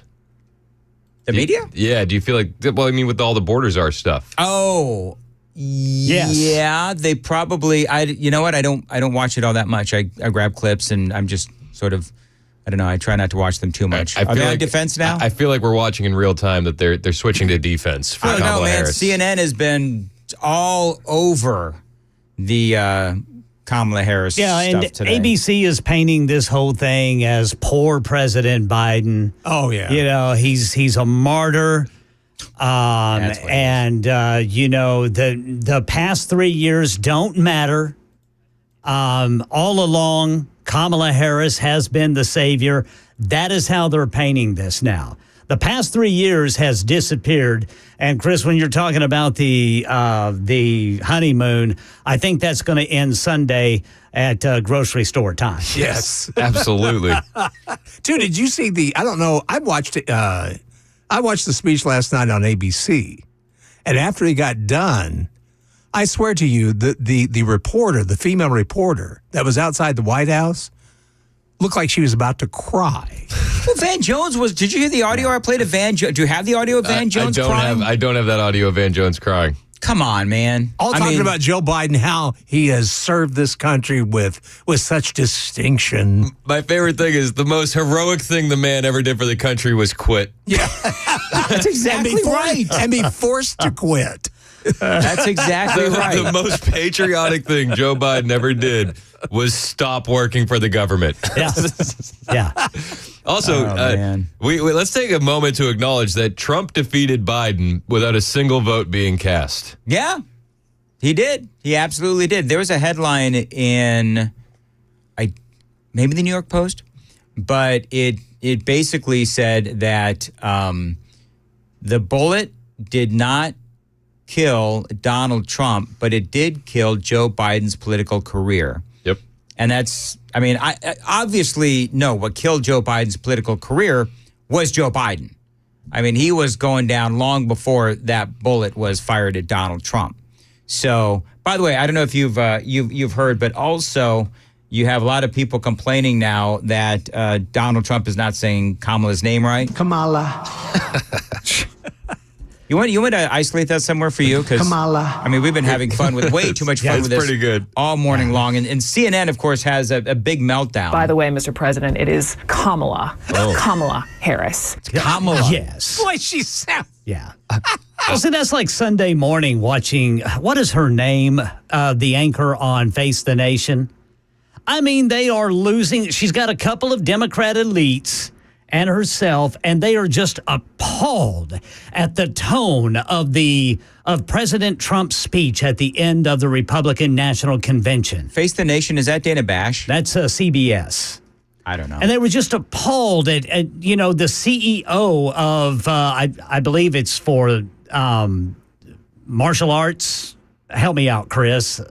I don't know what the guy's name, but he's UFC. He's apparently Dana White. Dana White. Yeah.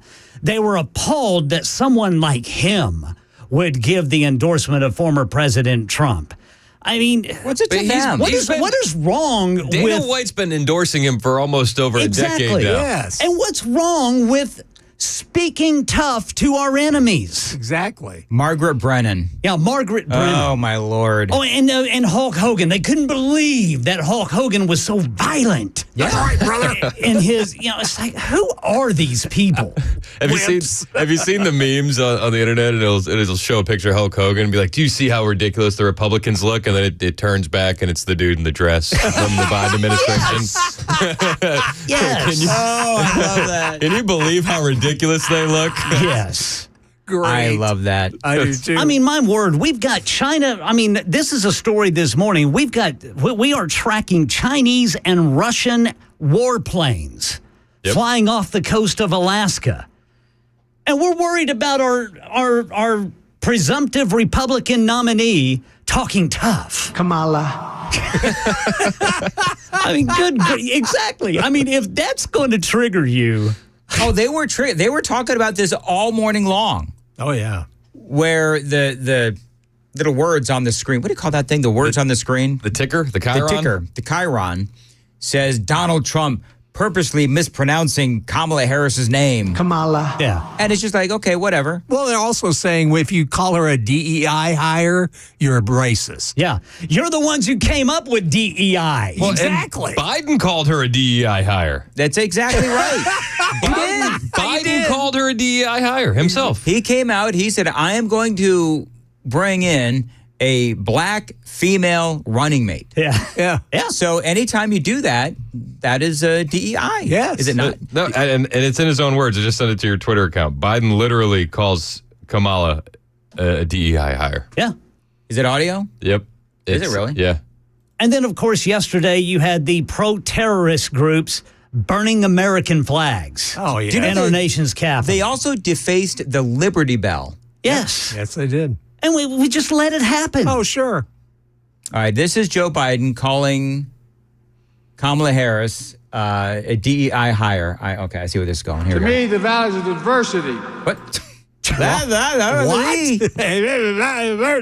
To me, the values of diversity, equality, inclusion are literally, and that's not kidding, the core strengths of America.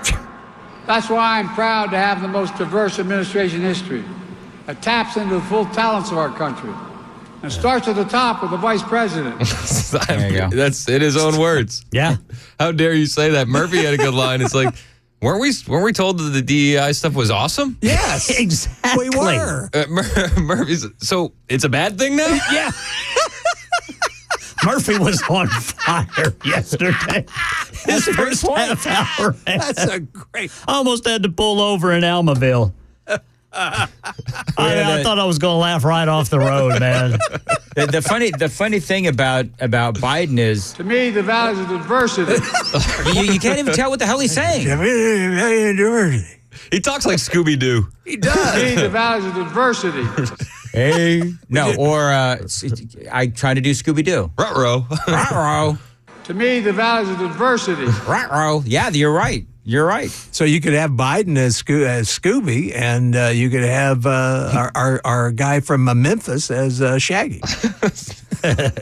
Steve Cohen? Steve Cohen, yeah. Yeah. That'd be a bald Shaggy. Man alive. All right. So much. Yeah. They destroyed. He said so much. Overdose. You know what?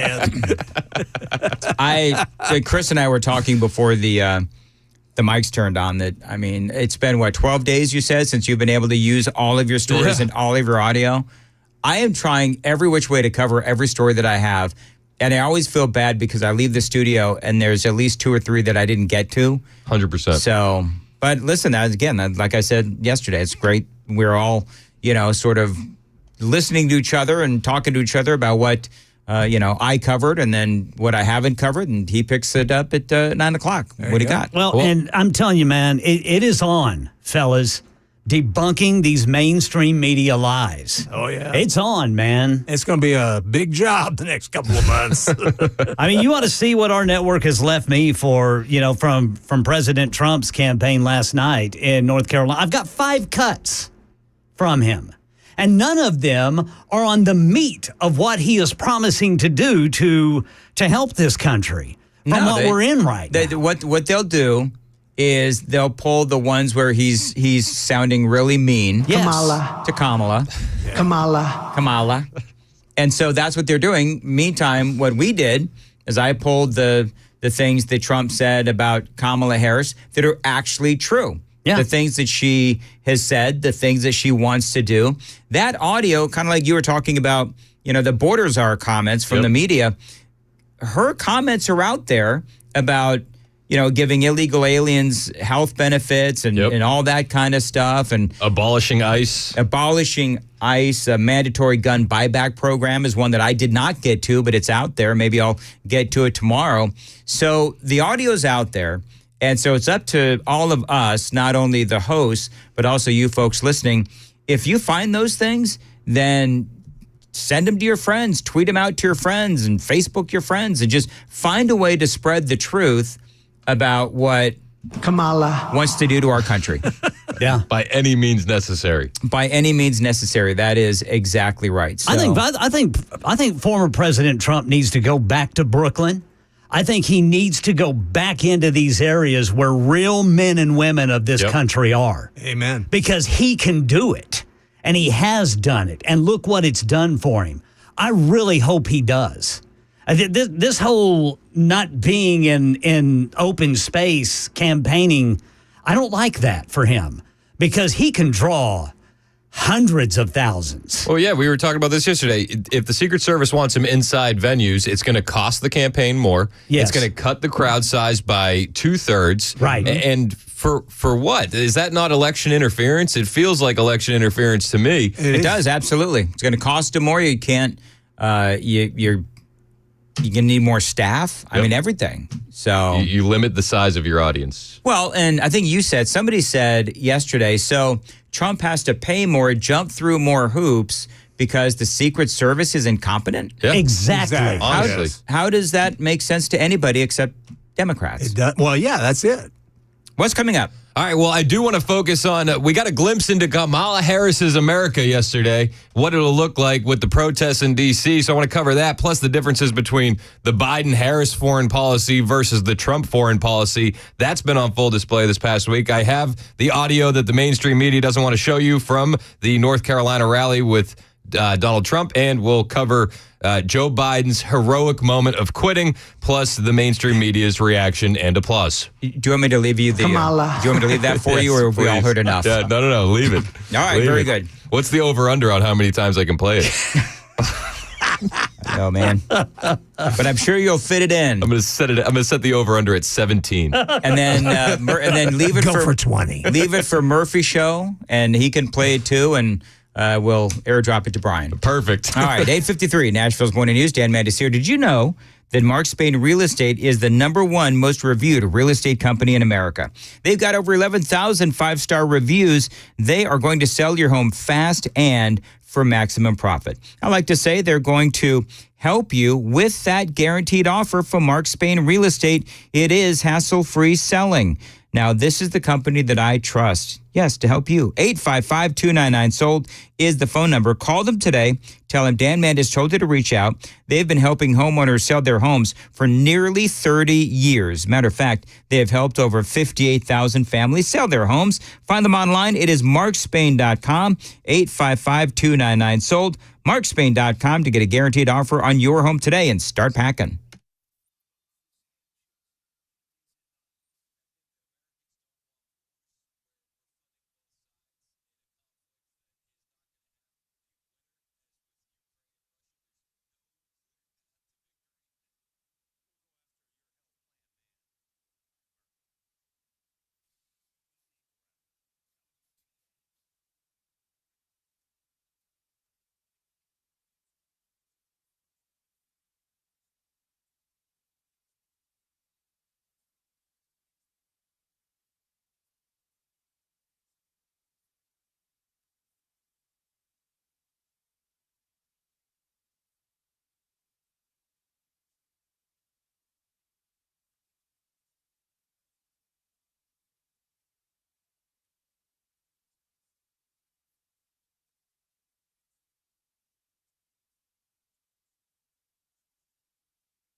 Why do I shop at Brentwood Jewelry? I shop at Brentwood Jewelry because, number one, this is a great American company. You walk in, they've got American flags everywhere. But also, they have any kind of jewelry that you want, watches and rings and necklaces and bracelets and so forth. And they've got all kinds of rings and all that for any kind of budget. So if you can spend a lot of money, if you don't have a lot of money, you can find something at Brentwood Jewelry. No matter the season, no matter the reason, Brentwood Jewelry has all kind of gift options for you to choose from. Now, again, you walk into Brentwood Jewelry, they've got flags all over the place. This is a great American company that does appreciate conservative values. So check them out today. You can always find them online, BrentwoodJewelry.com. They're located in the heart of Brentwood, 7012 Church Street East, just off Franklin Road. Exceptional style, exceptional deals every day for over 50 years. Shop at my jewelry store, Brentwood Jewelry. Again, you can find them online, BrentwoodJewelry.com.